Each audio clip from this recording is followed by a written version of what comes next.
Assalamu alaikum, everyone. Welcome to our Credit Lab, Center for Renewable Energy Development and Intelligent Technologies Lab.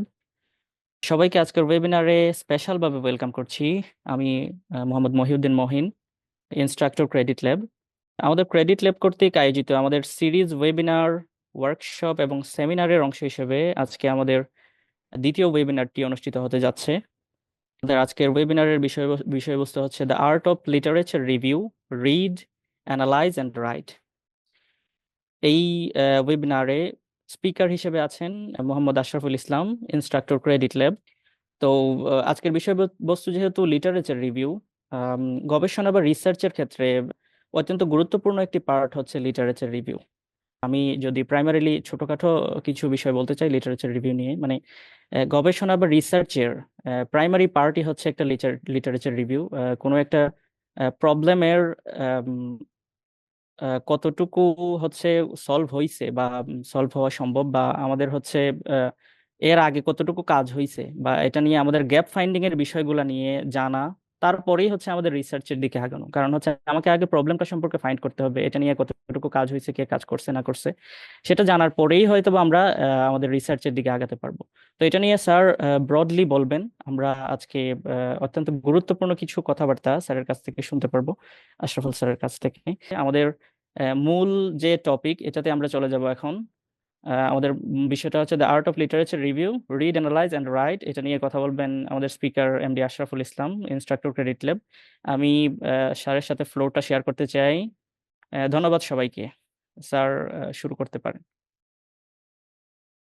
আসসালামু আলাইকুম সবাইকে।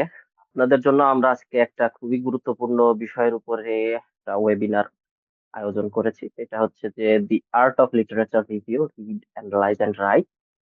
তো এখানে অনেকগুলো বিষয় আমরা আজকে কাভার করব। কিভাবে লিটারেচার রিভিউ করা যায়, সেখান থেকে আমরা কি ফাইন্ডিংস পেতে পারি, কিভাবে পাবো, এবং কিভাবে নতুন নতুন আইডিয়া জেনারেট করা যায়, এই সকল বিষয় সহ আরো অনেক বিষয় আমরা আজকে এখানে কাভার করার চেষ্টা করব। তো চলেন শুরু করি। তো প্রথমে আমরা একটু দেখে নিই what is literature review. A literature review is a critical summary of existing research on a specific topic. প্রথমে এখানে কয়েকটা পার্ট। একটা হচ্ছে যে লিটারেচার।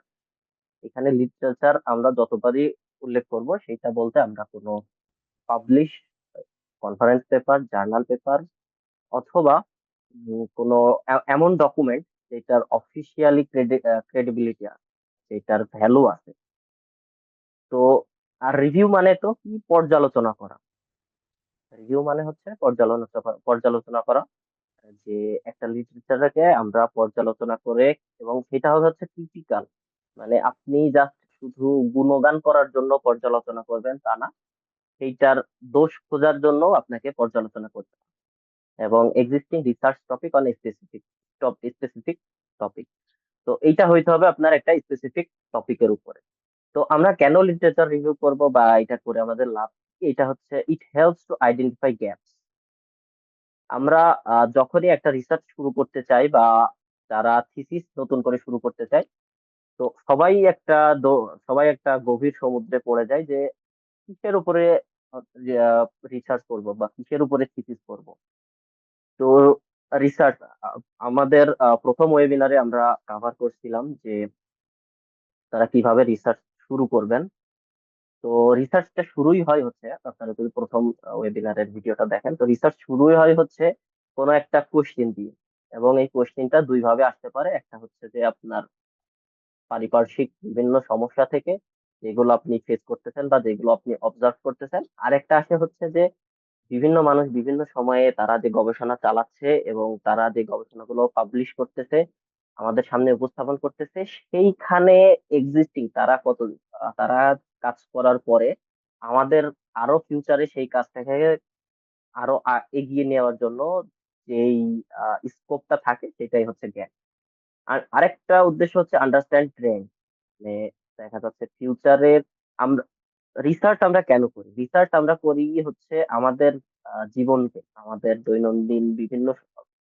দৈনন্দিন জীবনে বিভিন্ন সমস্যাগুলোকে সমাধান করার জন্য। তো দেখা যাচ্ছে যে ট্রেন্ডসটা কেন ইম্পর্টেন্ট? যখন আপনি রিসার্চে ক্যারিয়ার করতে যাবেন, তো তখন আপনাকে হচ্ছে এমন বিষয় নিয়ে রিসার্চ করতে হবে যেগুলোর একটা ফিউচার ভ্যালু আছে, ফিউচারে যেগুলো ভ্যালু ক্রিয়েট করবে বা ফিউচারে সেইগুলো একটা সমস্যা হয়ে দাঁড়াবে বা সম্ভাবনা হয়ে দাঁড়াবে।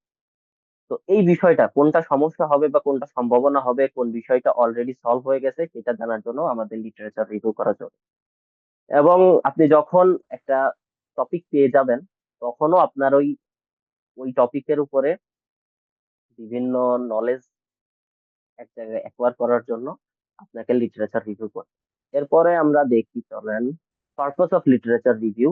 আমি আগের আগের স্লাইডেই অনেকগুলো পারপাস বলে দিয়েছি, তারপরেও হচ্ছে এখানে আরো কিছু স্পেশালি কিছু পারপাস আমি মেনশন করছি। সেটা হচ্ছে যে আন্ডারস্ট্যান্ড এক্সিস্টিং রিসার্চ। আপনি যখন একটা সমস্যা পেয়ে গেলেন, তো ওই ওই সমস্যাটা কেউ অলরেডি সলভ করে ফেলছে কিনা, এবং সলভ করে ফেললে কিভাবে সলভ করেছে, এটা জানার জন্য আপনাকে লিটারেচার রিভিউ করতে হবে। আরেকটা তো বললাম যে আইডেন্টিফাই রিসার্চ গ্যাপ, আপনাকে টপিক খুঁজে পাইতে হলেও লিটারেচার রিভিউ করতে হবে। Develop a strong theoretical framework. আপনি একটা সমস্যা পেলেন, সেই সমস্যাটা সমাধান করার জন্য অনেক সময় আমরা কোনো একটা অঙ্ক বা কোনো একটা প্রবলেম সলভ করতে গেলে, তখন মানে সলভ করতে গেলে প্রথমে আমরা হয়তো বুঝতে পারি না যে কোন কোন ভাবে আগালে আমরা এই প্রবলেমটা সলভ করতে পারবো। বাট আমাদের কাছে যদি ওই সিমিলার টাইপের দুই একটা এক্সাম্পল থাকে, এক্সাম্পল ম্যাথ যদি থাকে, তখন কিন্তু আমরা ওই এক্সাম্পল ম্যাথটা যদি দুই একবার দেখি, তখন কিন্তু বুঝতে পারি যে আচ্ছা এই প্রবলেমটা এইভাবে সলভ করলে সলভ করা যাইতে পারে। এটা 100% ওইভাবেই আগাইলে, ওই স্টেপ গুলো ফলো করলেই সলভ হবে তা না, কিন্তু দেখা যাচ্ছে 60, 70 বা 80% আমরা কিন্তু একটা ধারণা পেতে পারি যে এই প্রবলেমটা এইভাবে এই ধাপগুলো ফলো করলে আমরা সলভ করতে পারি। আরেকটা লিটারেচার রিভিউ এর পারপাস হচ্ছে অ্যাভয়েড রিডান্ডেন্সি। মানে দেখা যাচ্ছে আপনি যদি এমন কোনো কিছু নিয়ে রিসার্চ করেন বা এমন কোনো সলিউশন বের করেন যেটা অলরেডি এক্সিস্ট করে, তাইলে আপনার এটা কোনো ভ্যালু অ্যাড করে না, না আপনার কাজে কোনো ভ্যালু অ্যাড করে, না আপনার সোসাইটিতে কোনো ভ্যালু অ্যাড করে, না না কোনো নলেজ ক্রিয়েশনে হেল্প করে। এটা জাস্ট ওয়েস্ট অফ টাইম। এছাড়াও আরেকটা লিটারেচার রিভিউর উদ্দেশ্য হচ্ছে সাপোর্ট মেথোডোলজি এন্ড ফাইন্ড। আপনি যে প্রবলেমটা সলভ করবেন, সেটা কি ওয়েতে সলভ করা যেতে পারে, এবং আপনি যে সলভ করার পরে, আপনার প্রবলেমটা সলভ করার পরে সেইটা কতটুকু গ্রহণযোগ্য বা কতটুকু ভালো, সেটা আপনি কিন্তু ওই ওই সিমিলার টাইপের প্রবলেম আরো যারা সলভ করছে তাদের স্টাডির সাথে কম্পেয়ার করলে আপনি কিন্তু বুঝতে পারবেন যে আপনার ফাইন্ডিংসটা কতটুকু ইউনিক। এখন আসি যে আমি তো লিটারেচার রিভিউ করব, বাট আমি কই থেকে লিটারেচার গুলো পাবো? তো এখানে আমি কিছু অথেন্টিক এবং রিলায়েবল সোর্সের কথা উল্লেখ করেছি। সেটা হচ্ছে যে প্রথমত প্রথমত রিলায়েবল লিটারেচার পাবেন আপনি হচ্ছে পিয়ার রিভিউড জার্নাল থেকে। পিয়ার রিভিউড জার্নাল গুলো কি, যে এইটা পিয়ার রিভিউ বলতে যে সকল জার্নালে আপনার গবেষণাপত্র বা আপনার রিসার্চ পেপার সাবমিট করার পরে অনেকগুলো রিভিউয়ারের কাছে, অনেকগুলো মানে আপনার ওই ফিল্ডের রিভিউয়ারদের কাছ থেকে রিভিউ করে তাদের মতামত নিয়ে, তাদের মতামতের উপরে আবার হচ্ছে কাজ করে, কারেকশন করে, যে জার্নালগুলোতে যে জার্নালগুলো হচ্ছে পাবলিশ করে সেগুলোকে পেয়ার রিভিউ জার্নাল বলে। তো এর মধ্যে আছে হচ্ছে আইট্রিপলি অ্যাক্সেস, এলসিভিআর, স্প্রিঞ্জার, এটসেট্রা। এরপরে আরেকটা রিলায়েবল সোর্স হচ্ছে কনফারেন্স প্রসিডিংস। কনফারেন্স প্রসিডিংস এর জন্য আপনারা আইট্রিপলি কনফারেন্স ফলো করতে পারেন, এটার জন্য আইট্রিপলি এক্সপ্লোর আছে। আর এসিএম নামে একটা সোসাইটি আছে, এটা কম্পিউটার সোসাইটি। এইখানেও কম্পিউটার এআই বা এই এই টাইপের বিভিন্ন কনফারেন্স যেগুলো হয়, সেই কনফারেন্সের পেপার গুলো পাবলিশ করা হয়। এছাড়াও আরেকটা মোস্ট রিলায়েবল এবং ইম্পর্টেন্ট সোর্স হচ্ছে বুকস এবং বুক চ্যাপ্টার। বুকস বলতে যে বই কারা লেখে, যাদের একটা সার্টেন লেভেলের এক্সপার্টাইজ আছে, যাদের ওই লেভেলের জ্ঞান আছে, তারাই কিন্তু বই লেখে। তো আপনি যদি একটু কোয়ালিটিফুল বই ফলো করেন, সেক্ষেত্রেও আপনি কিন্তু রিলায়েবল লিটারেচার খুঁজে পেতে পারেন। এরপরে আপনি হচ্ছে thesis and dissertation. Thesis and dissertation আরেকটা রিলায়েবল লিটারেচার সোর্স। সেটা কিভাবে যে এটা যেমন তেমন ইউনিভার্সিটির থিসিস বা ডিজার্টেশন না। এটা যেমন পৃথিবীর অনেক বড় বড় ইউনিভার্সিটিতে যেসব পিএইচডি বা পোস্ট ডকে যেসব রিসার্চ হয় বা থিসিস হয়, সেই পেপার, সেই রিসার্চ বা থিসিস বইগুলো কিন্তু পাবলিশ হয়। তো আপনারা ওইগুলো খুঁজে ওইগুলো থেকেও রিভিউ করে আপনারা আহ, ওইটাও রিভিউ এর জন্য ইয়ে করতে পারেন। এরপরে আরেকটা আছে হচ্ছে official reports and government publication. বিভিন্ন দেশের গভর্নমেন্ট বিভিন্ন সময়ে বিভিন্ন স্টাডি প্রকাশ করে। যেমন আমি যদি উদাহরণ দেই, যে বাংলাদেশ খনিজ সম্পদ মন্ত্রণালয়, এরা কিন্তু বিভিন্ন সময়ে বিভিন্ন সার্ভে করে যে বাংলাদেশের কোন এলাকাতে কতটুকু খনিজ সম্পদ মাটির নিচে মজুদ আছে। যার ফলস্বরূপ আমরা কিন্তু মাঝে মাঝে শুনতে পাই যে অমুক জেলায় আহ এতগুলো গ্যাসের কূপের সন্ধান পাওয়া গেছে, বা সমুদ্রের নিচে হচ্ছে গ্যাসের সন্ধান পাওয়া গেছে। তো এইগুলোও কিন্তু একটা অথেন্টিক বা রিলায়েবল সোর্স হিসেবে রিভিউ করার জন্য ইয়ে করা যাইতে পারে। আর একটা হচ্ছে হোয়াইট পেপার। রিসেন্টলি আপনারা হয়তো এই টার্মটার সাথে পরিচিত। এইটারে বাংলায় যদি বলে তাহলে হচ্ছে শ্বেতপত্র। শ্বেতপত্র কি, যে এই যে গত আহ গত সরকারের যে বিশাল একটা সময় পিরিয়ড পার হয়েছে, সেই সময়ে কি কি ঘটছে তার একটা এক্সাক্ট ফিগার প্রেজেন্ট করার জন্য কিন্তু আমাদের বর্তমান ইন্টারিম গভর্নমেন্ট একটা আহ, শ্বেতপত্র প্রকাশ করছে, যে এখানে অনেক অনেক বড় বড় বিষয় কিন্তু উঠে আসছে। তো এটাও একটা রিলায়েবল সোর্স হতে পারে। এবং অনলাইন ডাটাবেস, এবং আপনারা এইগুলো খোঁজার জন্য অনলাইন ডাটাবেজের হেল্প নিতে পারেন। গুগল স্কলার হচ্ছে একটা অনলাইন ডাটাবেস, স্কোপাস হচ্ছে ডাটাবেস, ওয়েব অফ সায়েন্স, এভাবে আরো সাইমেগো এবং আরো অন্যান্য ডাটাবেস আছে যেগুলো আপনারা রিলায়েবল লিটারেচার খোঁজার জন্য ব্যবহার করতে পারেন। এরপরে এরপরে হচ্ছে যে আপনি লিটারেচার খুঁজে পেলেন, এখন ডাউনলোড করবেন কিভাবে? এইটা বাংলাদেশে আমরা যারা আছি তাদের জন্য একটা বড় সমস্যা। কারণ জার্নাল যেগুলো আছে, বেশিরভাগ জার্নালই হচ্ছে পেইড জার্নাল, মানে ওইখানে দেখা যাচ্ছে পাবলিশ করতেও অনেক সময় টাকা লাগে। আবার জার্নাল দুই ধরনের আছে, একটা হচ্ছে ওপেন অ্যাক্সেস জার্নাল, একটা হচ্ছে paid journal. Open access journal কি? ওপেন অ্যাক্সেস জার্নাল হচ্ছে যারা তাদের রিসার্চ পেপার ওই জার্নালে পাবলিশ করবে, ওই জার্নাল গুলো তাদের কাছ থেকে টাকা নিবে, টাকা নিয়ে ওইটা যারা রিডার আছে তাদের কাছে ফ্রিতে প্রোভাইড করবে। আরেকটা হচ্ছে পেইড জার্নাল, ওইটা যারা ওই জার্নালে পাবলিশ করবে তাদের কাছ থেকে টাকা নিবে না, বাট যারা পড়তে চায়, যারা ওই পেপার গুলো নিতে চায় তাদের কাছ থেকে টাকা নিবে। তো এইটা বেশিরভাগ ভালো ভালো পেপারই দেখা যাচ্ছে যে অনেক সময় মানে ফ্রিতে পাওয়া যায় না, ওই টাকা দিয়ে কিনতে হয়। এবং এক একটা পেপার দেখা যাচ্ছে $75, $100, $125, এবং এটা আমাদের জন্য একটা অনেক বড় অ্যামাউন্ট। তো আমাদের দ্বারা ওরকম পেপার কিনে পড়ে রিসার্চ করে পাবলিশ করা সম্ভব না। তো এইটার জন্য অ্যাক্সেস ইনস্টিটিউশনাল রিসোর্সেস আপনাদের অনেক সময় হচ্ছে ইনস্টিটিউশনের এই অ্যাক্সেসটা কেনা থাকে, যে এই অ্যাক্সেসের আন্ডারে ওই ইনস্টিটিউশনের স্টুডেন্টরা বা ওই ইনস্টিটিউশনের সার্ভার থেকে হচ্ছে আপনারা ফ্রিতে ওই জার্নাল গুলো, ওই পেপারের জার্নাল গুলো ডাউনলোড করে তারপরে আরেকভাবে আপনারা ডাউনলোড করতে পারেন, সেটা হচ্ছে ওপেন অ্যাক্সেস জার্নাল। বললাম যে কিছু জার্নাল আছে যারা যারা ওই জার্নালে পাবলিশ করে তাদের কাছ থেকে টাকা নিয়ে যারা ওই পেপার পড়তে চায় তাদের জন্য ফ্রিতে পাবলিশ করে। তো আপনারা ওইখান থেকেও পেপার ডাউনলোড করতে পারেন। এছাড়াও প্রিপ্রিন্ট সার্ভিসেস সার্ভার আছে। মানে একটা রিসার্চ কমপ্লিট হওয়ার পরে যখন কোনো একটা জার্নালে সাবমিট করা হয় পাবলিকেশনের জন্য,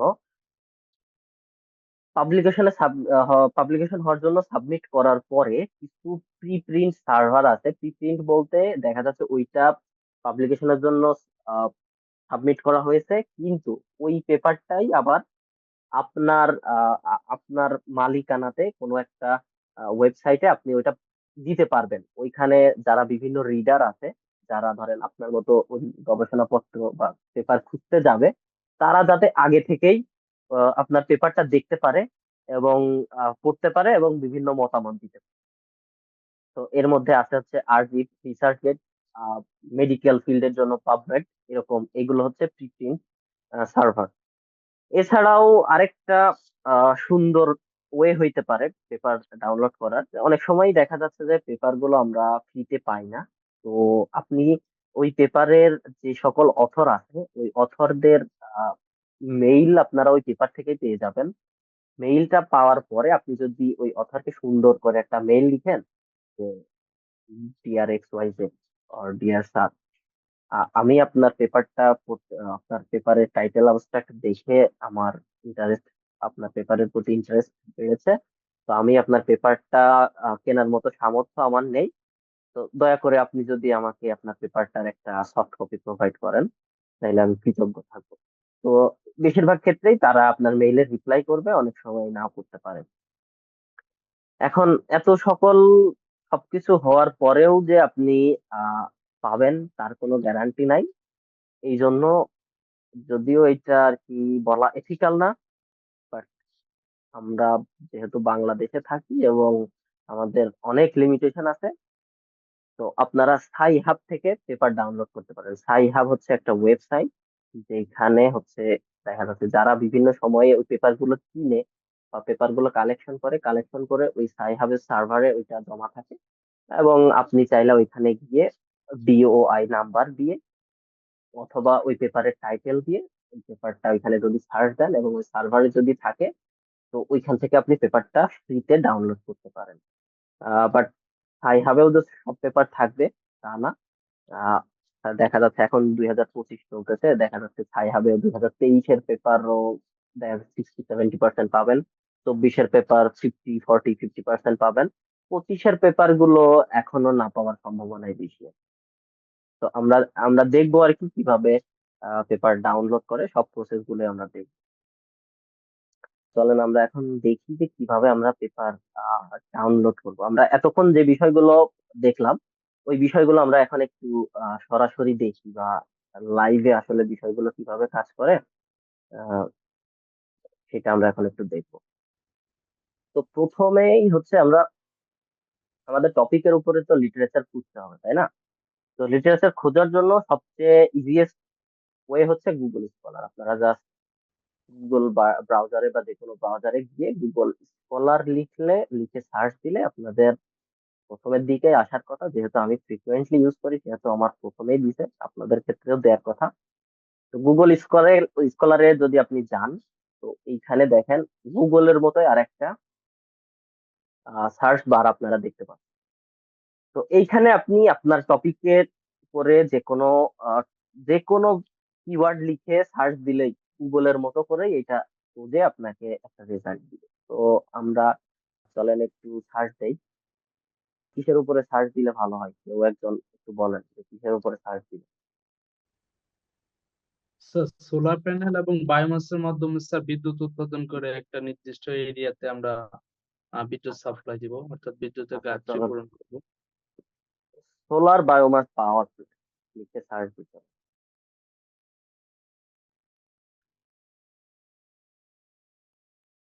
এখন আমি সার্চ দিছি, এখন সার্চ দেওয়ার পরে এখানে দেখেন কি কি আসে।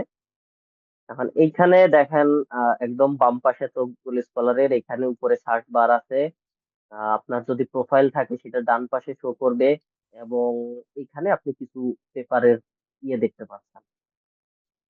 তো পেপার কিভাবে সিলেক্ট করবেন, প্রথমে তো আপনাকে টাইটেল দেখেই সিলেক্ট করতে হবে যে এই পেপারটা আসলেই আপনি যে এই যে এখানে আমি যে কিওয়ার্ড দিয়ে সার্চ দিচ্ছি সোলার বায়োমাস, এখন ওই টাইটেল দেখে আপাতত বুঝতে হবে যে এই পেপারটাতে আমি ঢুকবো কি ঢুকবো না। তো যেহেতু আমি সোলার বায়োমাস পাওয়ার প্ল্যান্ট লিখে সার্চ দিচ্ছি, চলেন এখন দেখি যে আমাদের এখানে রেজাল্ট কি কি দিচ্ছে। এখানে দিছে technological assessment of different solar biomass system for hybrid power generation in Europe. এটা ইউরোপের জন্য, এই যে hybrid different solar biomass system for hybrid power generation, এখানে ইউরোপের জন্য সোলার বায়োমাস সিস্টেমের একটা পেপার আছে। এইখানে আপনি এর নিচে এটা প্রথমে ব্লু কালারের যে ইয়েটা করা, এটা তো আপনি দেখতে পাচ্ছেন পেপারের টাইটেল। এর নিচে আপনারা দেখতে পাবেন হচ্ছে নাম, কিছু নাম, এই যে CMI হুসাইন, এইগুলো আর কি শর্ট ফর্মে নামগুলো দেয়া থাকে, বি নর্টন, এ ডাফি, এগুলো হচ্ছে এই পেপারে যারা যারা কাজ করছে তাদের নাম। এরপরে থাকবে হচ্ছে এটা জার্নাল বা জার্নালের নাম থাকবে এটা। আচ্ছা, এরপরে দেখেন একটা সাল দেয়া আছে। এই সালটা হচ্ছে মানে এই পেপারটা কত সালে পাবলিশ হয়েছে সেটা। এরপরে থাকবে হচ্ছে পাবলিশারের নাম। এইখানে একটা বিষয় সবাই একটু গুলায় ফেলে বা সবার ভেতরে একটু কনফিউশন কাজ করে, সেটা হচ্ছে যে কোনটা জার্নাল আর কোনটা পাবলিশার। জার্নাল এক জিনিস, পাবলিশার এক জিনিস। জার্নাল কি? জার্নাল আগে যদি আমি একটু ওদের কনস্ট্রাকশন নিয়ে বলি, একটা পাবলিশারের আন্ডারে অনেকগুলো জার্নাল থাকতে পারে। যেমন এই যে আমি এলসিভিআর এর কথা, এলসিভিআর এখানে আছে। এলসিভিআর হচ্ছে একটা পাবলিশার, এর আন্ডারে 5 থেকে 7 হাজার জার্নাল। এটা আপনারা যদি সার্চ দেন যে জার্নাল আন্ডার এলসিভিআর, তাহলে দেখবেন যে হাজার হাজার জার্নালের নাম চলে। তো এলসিভিআর হচ্ছে পাবলিশার, বাট এই যে রিনিউয়েবল এন্ড সাস্টেইনেবল এনার্জি, এটা হচ্ছে একটা জার্নাল। আচ্ছা, এরপরে দেখি অন্য কোনো, এই দেখেন Taylor and Francis. Taylor and Francis হচ্ছে পাবলিশার, এনার্জি সোর্সেস এটা হচ্ছে জার্নাল। যেমন এমডিপিআই এর নাম হয়তো অনেকেই শুনছেন, এমডিপিআই হচ্ছে পাবলিশার, এর আন্ডারে অনেক জার্নাল আছে, এনার্জি আছে, সাস্টেইনেবিলিটি আছে, টিপস আছে, এইগুলো হচ্ছে জার্নাল। এরপরে কিছু হাবিজাবি লেখা আছে। এরপরে দেখেন নিচে সেভ লেখা আছে, স্টার মার্ক দিয়ে সেভ লেখা আছে, এবং এর পাশে সাইট লেখা আছে। সাইট সাইট থেকে আপনারা যখন দেখা যাচ্ছে এই পেপারটা আপনাদের লিটারেচার রিভিউ করার পরে আপনার বইতে, থিসিস বইতে বা আপনার কনফারেন্স পেপারে অ্যাড করবেন, তখন আপনাকে রেফারেন্স দিতে হবে যে আপনি এই পেপারটা আপনার পেপারে রেফারেন্স হিসেবে বা আপনার পেপারে এই পেপার থেকে কিছু ডাটা নিছেন বা কিছু কথা বলছেন, ওইটা আপনাকে রেফারেন্স করতে হবে। রেফারেন্সের পার্টটা আমরা লাস্টে লাস্টে আসতেছি। এবং এই পেপারটা আরো কতজন মানুষ তাদের পেপারে ইউজ করছে সেটা হচ্ছে এই যে এখানে সাইটেড বাই 112, মানে 112 জন মানুষ, 112 জন, 112টা পেপারে এই পেপারটা ইউজ করা হয়েছে। এবং এইখানে আপনারা রিলেটেড আর্টিকেলস নামে একটা অপশন দেখতে পাচ্ছেন। এটা যদি আমি অন্য টাইপে একটা ইউজ করি, এইটা কিন্তু অনেক একটা কাজের জিনিস। এইখানে এই যে cited by and related articles, এই দুইটা হচ্ছে অনেক স্মার্ট ওয়েতে যদি আপনি ইউজ করতে পারেন, আপনার কাজটা অনেক সহজ হয়ে যায়। কিভাবে আমি বলি, যে ধরেন আপনি যেই টপিকটা মানে আপনি যেই পেপার বা যেই রিলেটেড টপিকের উপরে রিসার্চ করতে চাচ্ছেন, আপনি কিওয়ার্ড দিয়ে সার্চ দেওয়ার পরে ধরলাম যে এই পেপারটাই আমি যেই পেপার মানে যেই লাইনের পেপার চাচ্ছিলাম, ধরেন আমার মন মতো একটা পেপার। এখন আপনি তো জাস্ট একটা পেপার দিয়ে আপনার লিটারেচার রিভিউ শেষ করতে পারবেন না, বা আপনার একটা পেপার দিয়ে জাস্ট রেফারেন্স করে দিলেন আর আপনার ওই কাজ শেষ হয়ে গেল, তা তো না, তাই না? তো এইখানে যদি আপনি রিলেটেড আর্টিকেলস এ যান, তাহলে এখানে দেখেন আমি ওপেন করছি, রিলেটেড আর্টিকেলস এ গেলে এই রিলেটেড, এই সিমিলার টপিকের বা সিমিলার থিমের আরো যে সকল পেপার আছে আপনি ইজিলি পেয়ে যাবেন, আপনাকে বারবার খোঁজ করা লাগবে না। এখানে দেখেন কতগুলো পেপার চলে আসছে, এবং সবগুলোই কিন্তু এই পেপারের মতো। তো আপনি যদি কোনো মতে একটা রিলেটেড পেপার পেয়ে যান, তাইলে কিন্তু আপনি এই ইউজ, এটা এটা দেখেন সব জায়গাতেই মানে সব পেপারে সব অপশনেই আছে রিলেটেড আর্টিকেল, রিলেটেড আর্টিকেল। এটা একটা ইজিয়েস্ট ওয়ে, এবং এটা যদি আপনি স্মার্টলি ইউজ করতে পারেন সেটা আপনার অনেক সময় বাঁচাবে। তো এখানে দেখেন টেকনোলজিক্যাল অ্যাসেসমেন্ট অফ, আমাদের প্রথম যেটা পেপার ওইখান থেকে আমরা রিলেটেড আর্টিকেল এসেছি সেটা। দ্বিতীয় পেপারটা দেখেন hybrid solar biomass plants for power generation, technical and economic assessment. তারপরে hybridisation optimisation of concentrating solar thermal and biomass power, এটা একটু একটু কম রিলেটেড, তারপরও রিলেটেড। তারপরে দেখেন সোলার টাওয়ার বায়োমাস হাইব্রিড বা hybrid plants maximising plant performance, এই টাইপের আর কি অনেকগুলো। আপনি আরো যদি যান তাইলে রিলেটেড অনেকগুলো দেখা যাচ্ছে, অ্যাটলিস্ট 2-3টা তো একদম ম্যাথ পেপার পাবেন। তো এই গেল। এখন এই পাশে দেখেন আপনি এখানে আরো কিছু ফিচার আছে গুগল স্কলারের, যেগুলো আপনি ইউজ মানে ইয়ে করতে পারেন, ফিল্টার ইউজ করে আপনারা পেপার গুলো ডাউনলোড করতে পারেন। আর সেটা হচ্ছে দেখেন আপনার প্রথম পেপারটা আসছে হচ্ছে 2017 সালে, এখন 2025 সাল। 2017 থেকে 25 প্রায় 8 বছর মাঝখানে চলে গেছে। এই 8 বছরে কি টেকনোলজির কোনো অ্যাডভান্সমেন্ট হয়নি এই ফিল্ডে? অবশ্যই হয়েছে। তো এই 8 বছরে দেখা যাচ্ছে এরা এই পেপারে যেই মেথোডোলজি ইউজ করছে বা যেই কম্পোনেন্ট ইউজ করছে যা বা যেই কস্টের প্যারামিটার গুলো ইউজ করছে সবই তো চেঞ্জ হয়ে গেছে, বেশিরভাগই চেঞ্জ হয়ে গেছে। তো আপনি যখন একটা টপিক নিয়ে আগাবেন, আপনাকে ট্রাই করতে হবে যত রিসেন্ট পাবলিশ পেপার গুলো ফলো করা যায় তত আপনার জন্য ভালো। তো এটা আপনি এখানে ইজিলি ফিল্টার ইউজ করে করতে পারেন। এখানে দেখেন এনি টাইম নামে একটা, মানে এখানে প্রথমে দেখেন এইটা হচ্ছে আপনার টাইম লাইনের উপরে, আপনি টাইম লাইন কাস্টমাইজ করে আপনি হচ্ছে পেপার সার্চ করতে ফিল্টার ইউজ করতে পারেন। সেটা হচ্ছে দেখেন আপনি যদি এনি টাইম দেন তাইলে এইটা মানে বাই ডিফল্ট এখানে এনি টাইমে আছে। এনি টাইমে দিলে এটা মানে গুগল স্কলার তার সাইটেশন বা এরকম কিছু একটার উপর বা যে পেপার গুলো অনেক বেশি পড়া হয় বা যে পেপার গুলো বারবার মানুষজন সার্চ করে সেই পেপার গুলো আপনি প্রথমে পাবেন, লাইক গুগল গুগলের মতো আর কি।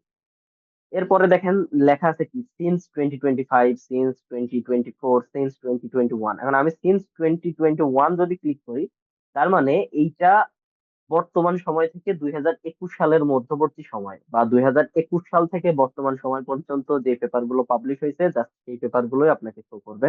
আপনি যদি সিন্স 2024 দেন তাহলে 2024 থেকে এই পর্যন্ত যতগুলো পেপার পাবলিশ হয়েছে সেইগুলোই আপনি এখানে দেখতে পারবেন। এবং আপনি চাইলে কাস্টম রেঞ্জ ইউজ করতে পারেন। কাস্টম রেঞ্জ কি? দেখা যাচ্ছে আপনি গত 10 বছরের পেপার সার্চ করতে চাচ্ছেন, তাহলে এখানে আপনি 2025 থেকে 2015 পর্যন্ত যদি সার্চ দেন, 2015 লিখে যদি সার্চ দেন, তাহলে আপনাকে এই রেঞ্জের ভেতরে যতগুলো পেপার আসছে দেখেন 2017, 21, 22, 16, 15, আপনি 15-র নিচে পাবেন না। আর এখন যেহেতু 25, আপনি যদি এখানে 24 দিতেন তাহলে হচ্ছে 24-এর ভেতরে যতগুলো পেপার পাবলিশ হয়েছে মানে 15 থেকে 24 পর্যন্ত আপনি শুধু সেই পেপার গুলোই পেতেন। আচ্ছা, এরপরে আছে হচ্ছে sort by relevance, sort by date. Any type দিলে এখানে আপনি আবার টাইপ দিয়েও হচ্ছে সার্চ দিতে পারেন।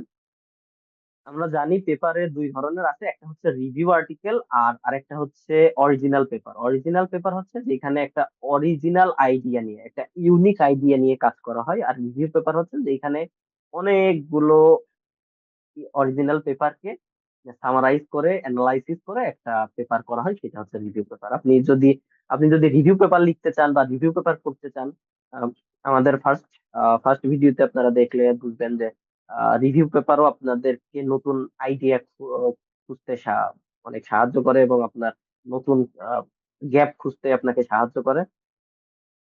আপনাদেরকে রিকোয়েস্ট থাকবে আমাদের প্রথম ভিডিওটা যারা প্রথম সেমিনার ওয়েবিনারে ছিলেন না তাদের দেখার জন্য। তো আপনারা যদি এখানে রিভিউ আর্টিকেল সিলেক্ট করেন তাইলে হচ্ছে টেকনোলজি এখানে শুধু আপনারা রিভিউ ইয়েই পাবেন। আচ্ছা, এখন কিছু পেপার আছে কি বলছিলাম যে যেগুলো ওপেন অ্যাক্সেস, যেগুলো ফ্রিতে আপনি চাইলে ডাউনলোড করতে পারবেন। এখন দেখেন এইখানে এটা পিডিএফ লেখা আছে, এটা দেখে বুঝবেন যে আপনি যদি এটাতে ক্লিক করেন এটা সরাসরি আপনাকে পিডিএফ এর ডাউনলোড লিংকে নিয়ে চলে যাবে। বা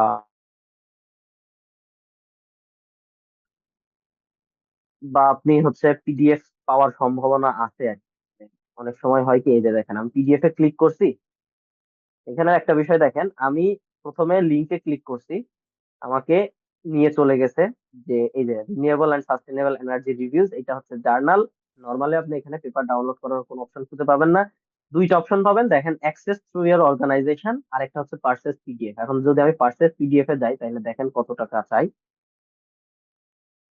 এখন পারচেজ অপশনে গেলে আবার দেখেন কর্পোরেট একাডেমিক, আপনি যদি একাডেমিকও দেন তাইলেও $39.95, মানে প্রায় 5,000 টাকার মতো আপনাকে এই যাতে একটা পেপারকে কিনতে দেওয়া লাগবে। কর্পোরেট হইলে তো আরো বেশি।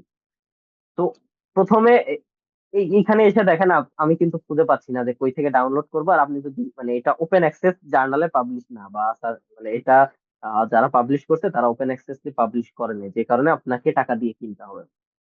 এখন আপনি জাস্ট যেটা ওপেন অ্যাক্সেস না সেটার আপনি জাস্ট টাইটেল দেখতে পারবেন, অ্যাবস্ট্রাক্ট দেখতে পারবেন, ইন্ট্রোডাকশনের কিছু সামারি দেখতে পারবেন আর কিছু সেকশন স্নিপেট দেখতে পারবেন। তো পুরো পেপারটা আপনি পাবেন না। বাট একটা ট্রিক্স হচ্ছে যে যে সকল পেপারের পাশে মানে এরকম দেখবেন যে পিডিএফ আছে, আপনি যদি পিডিএফ এ ক্লিক করেন দেখেন আপনাকে সরাসরি ডাউনলোড লিংকে নিয়ে চলে যাচ্ছে। আপনার ওই জার্নালে এটা অ্যাভেলেবল না হলেও এই পেপারটা এই এইখানে অ্যাভেলেবল আছে, যে কারণে আপনি যদি এখানে ক্লিক করেন তাহলে আপনাকে সরাসরি পেপারটা ডাউনলোড লিংকে নিয়ে চলে যাবে। আচ্ছা, এখন আমরা দেখব যে যে পেপারটা আপনি এইভাবে দেখা যাচ্ছে এখানে পিডিএফ ও খুঁজে পেলেন না, তারপরে ইয়ে করতে পারতেছেন না, সেটা আপনারা কিভাবে ডাউনলোড করবেন মানে সাই হাব দিয়ে। এখন আমি এখানে কিছু ওয়ে বলছিলাম যে কিভাবে পেপার আপনারা ডাউনলোড করতে পারেন।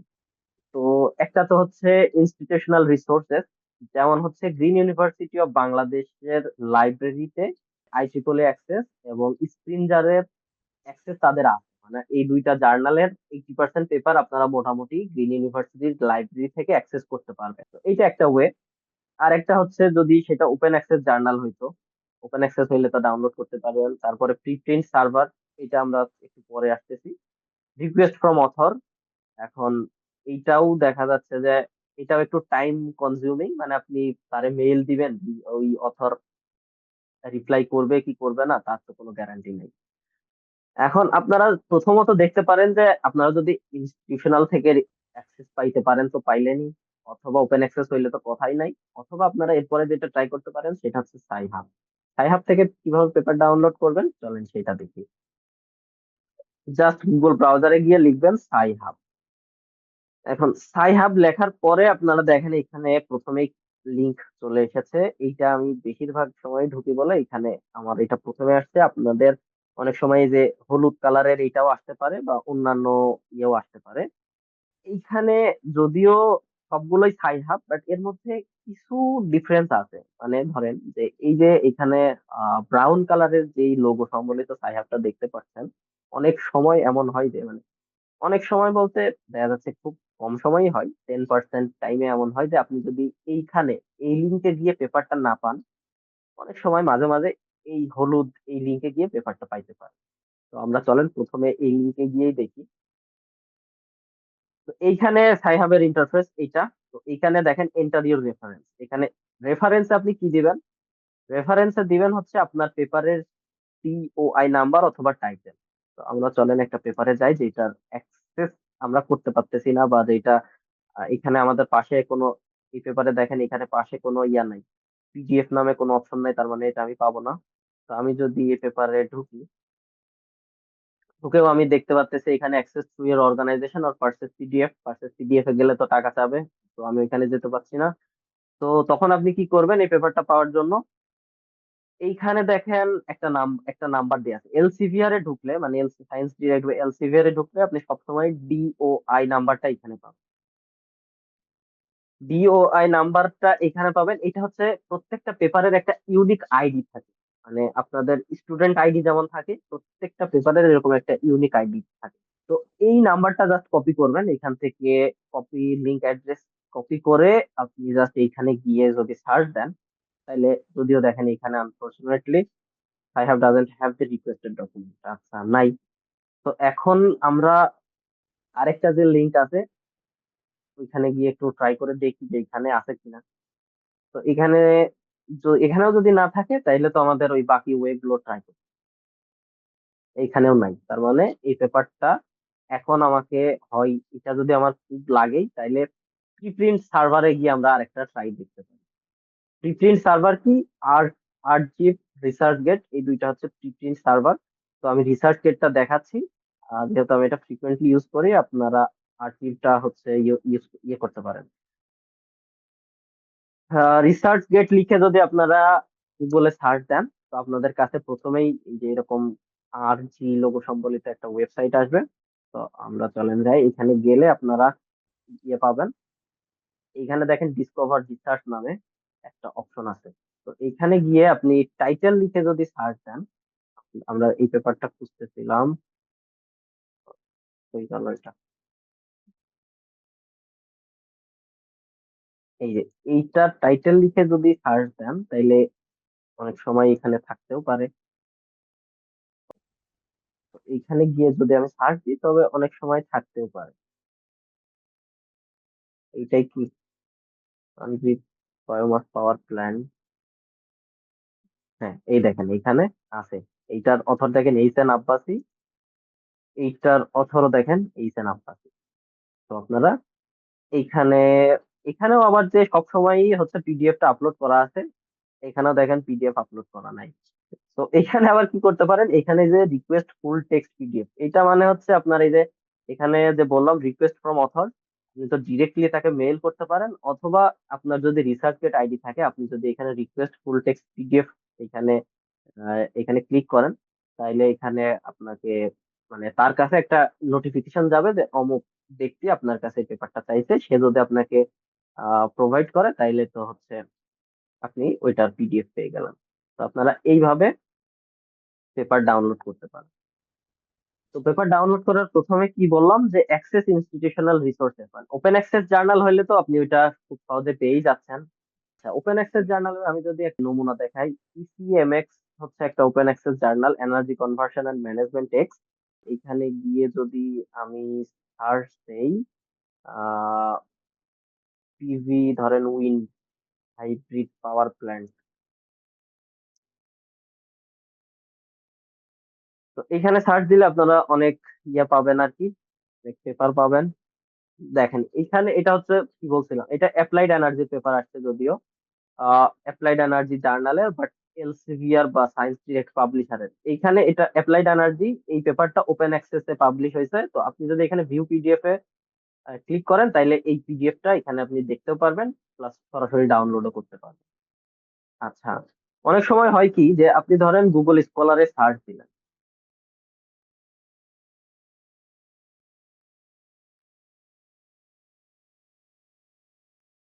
এইখানে দেখেন আমি সোলার বায়োমাস পাওয়ার প্ল্যান্ট লিখে সার্চ দিছি। অনেক সময় হয় কি যে আপনি এমন কোনো মানে নতুন কোনো টপিক নিয়ে আলো মানে পেপার খুঁজতেছেন যেটা গুগল স্কলারে হয়তো নাই।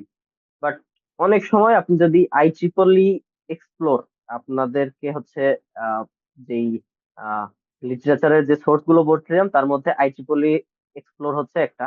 তো অনেক সময় দেখা যাচ্ছে আপনি যদি এইখানে সার্চ দেন, দেখা যাচ্ছে সোলার বায়োমাস পাওয়ার প্ল্যান্ট।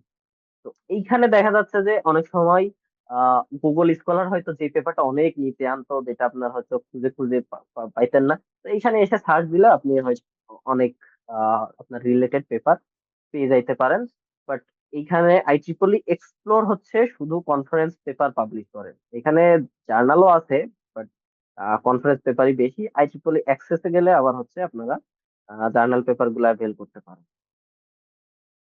তো আশা করি বুঝতে পারছেন যে কিভাবে আমরা পেপার ডাউনলোড করতে পারি। আমরা নেক্সট এর দিকে যাই। এরপরে আসেন হচ্ছে how to read a paper efficiently. এটা খুবই ইম্পর্টেন্ট, কারণ এক একটা আপনি যদি কনফারেন্স পেপার নেন, তাইলে IEEE এর পেপার যদি পিক করেন, তাইলে মিনিমাম 6 পেজ। 6 পেজ আপনার কাছে ছোট মনে হইতে পারে, বাট আপনি যখন 10টা পেপার পড়তে হবে তখন 6 10 60 পেজ, কারণ তো সাজবে। আর যদি জার্নাল পেপার নেন, একটা পেপারই তো 30। তো এরকম যদি 5টা পেপারও পড়তে হয়, তাইলে আপনার 150 পেজ। আপনি এই যে আমি বললাম 150 পেজ, অনেকেই হয়তো মোটিভেশনই হারাই ফেলছেন। দরকার নাই, থিসিসেরও দরকার নাই, রিসার্চেরও দরকার নাই, যেমন আছি তেমনই ভালো আছি। তো পেপার পড়ারও টেকনিক আছে। এখন এইটা হয়তো অনেকজনের ক্ষেত্রে ভিন্ন ভিন্ন ভাবে হইতে পারে, বাট আগে আপনাকে ঠিক করতে হবে যে আপনি কোন পারপাসে পেপার পড়বেন। মানে আপনি যে পেপার পড়বেন, আপনার পারপাসটা কি, সেট এ ক্লিয়ার পারপাস। আচ্ছা, একটা হইতে পারে যে identify what you need to learn from the paper. আমি কি হচ্ছে ওই টপিকের উপর জ্ঞান অর্জন করতেছি, নাকি আমি কোনো হচ্ছে নতুন আইডিয়া খুঁজতেছি, এটা আপনাকে সিলেক্ট করতে হবে। না, আপনি যদি শেখার জন্য পড়েন তাইলে আপনাকে একভাবে পড়তে হবে। আপনি যদি হচ্ছে গ্যাপ খোঁজার জন্য পড়েন, তাইলে আপনাকে অন্যভাবে পড়তে হবে। তারপরে হচ্ছে ফোকাস অন কি অ্যাসপেক্ট। আপনাকে আপনার উদ্দেশ্যটা, আপনি তো উদ্দেশ্য সেট করলেন যে হয় আমি শেখার জন্য পড়তেছি, মানে আমি ধরেন আমি ইলেকট্রনিক্স নিয়ে নতুন রিসার্চ শুরু করতে চাচ্ছি, বা আমি মেশিন লার্নিং নিয়ে নতুন রিসার্চ শুরু করতে চাচ্ছি। তো আপনাকে তো প্রথমে কিছু পেপার পড়ে দেখতে হবে যে আসলে এই পেপারের ভেতরে কি আছে, বা পেপার কেমনে হয়, কি আছে না আছে, এই বিষয় একটু জানার জন্য তো খুলে দেখতে হবে। তো আপনি যদি এইভাবে এই অ্যাসপেক্ট গুলো বা এই ইয়েটা মাথায় রাখতে হবে, আপনার উদ্দেশ্যটা সবসময় মাথায় রাখতে হবে। এখন আপনি যদি গ্যাপ খোঁজার জন্য পড়েন, তাইলে আপনাকে ওইভাবে আগাইতে হবে। মেথোডোলজি দেখার জন্য, মানে আপনি ধরেন গ্যাপও পেয়ে গেছেন, আপনার ধরেন কোনো একটা টপিকের উপর নলেজ আছে, ওই টপিকের উপরে আপনি একটা রিসার্চ কোয়েশ্চেন বা রিসার্চ গ্যাপও পেয়ে গেছেন। এখন ওই গ্যাপটা কিভাবে সলভ করতে হবে সেটা আপনি জানেন না, বা সেটার জন্য আপনি পেপার পড়তে চাচ্ছেন। তো আপনাকে মেথোডোলজি মাথায় রাখতে হবে যে আমি যে পেপারটা পড়বো ওই পেপারটার মেথোডোলজিটা যেন আমি ভালোভাবে পড়ি, এবং রেজাল্টটা যেন, ফাইন্ডিংসটা যেন আমি ভালোভাবে খেয়াল করি।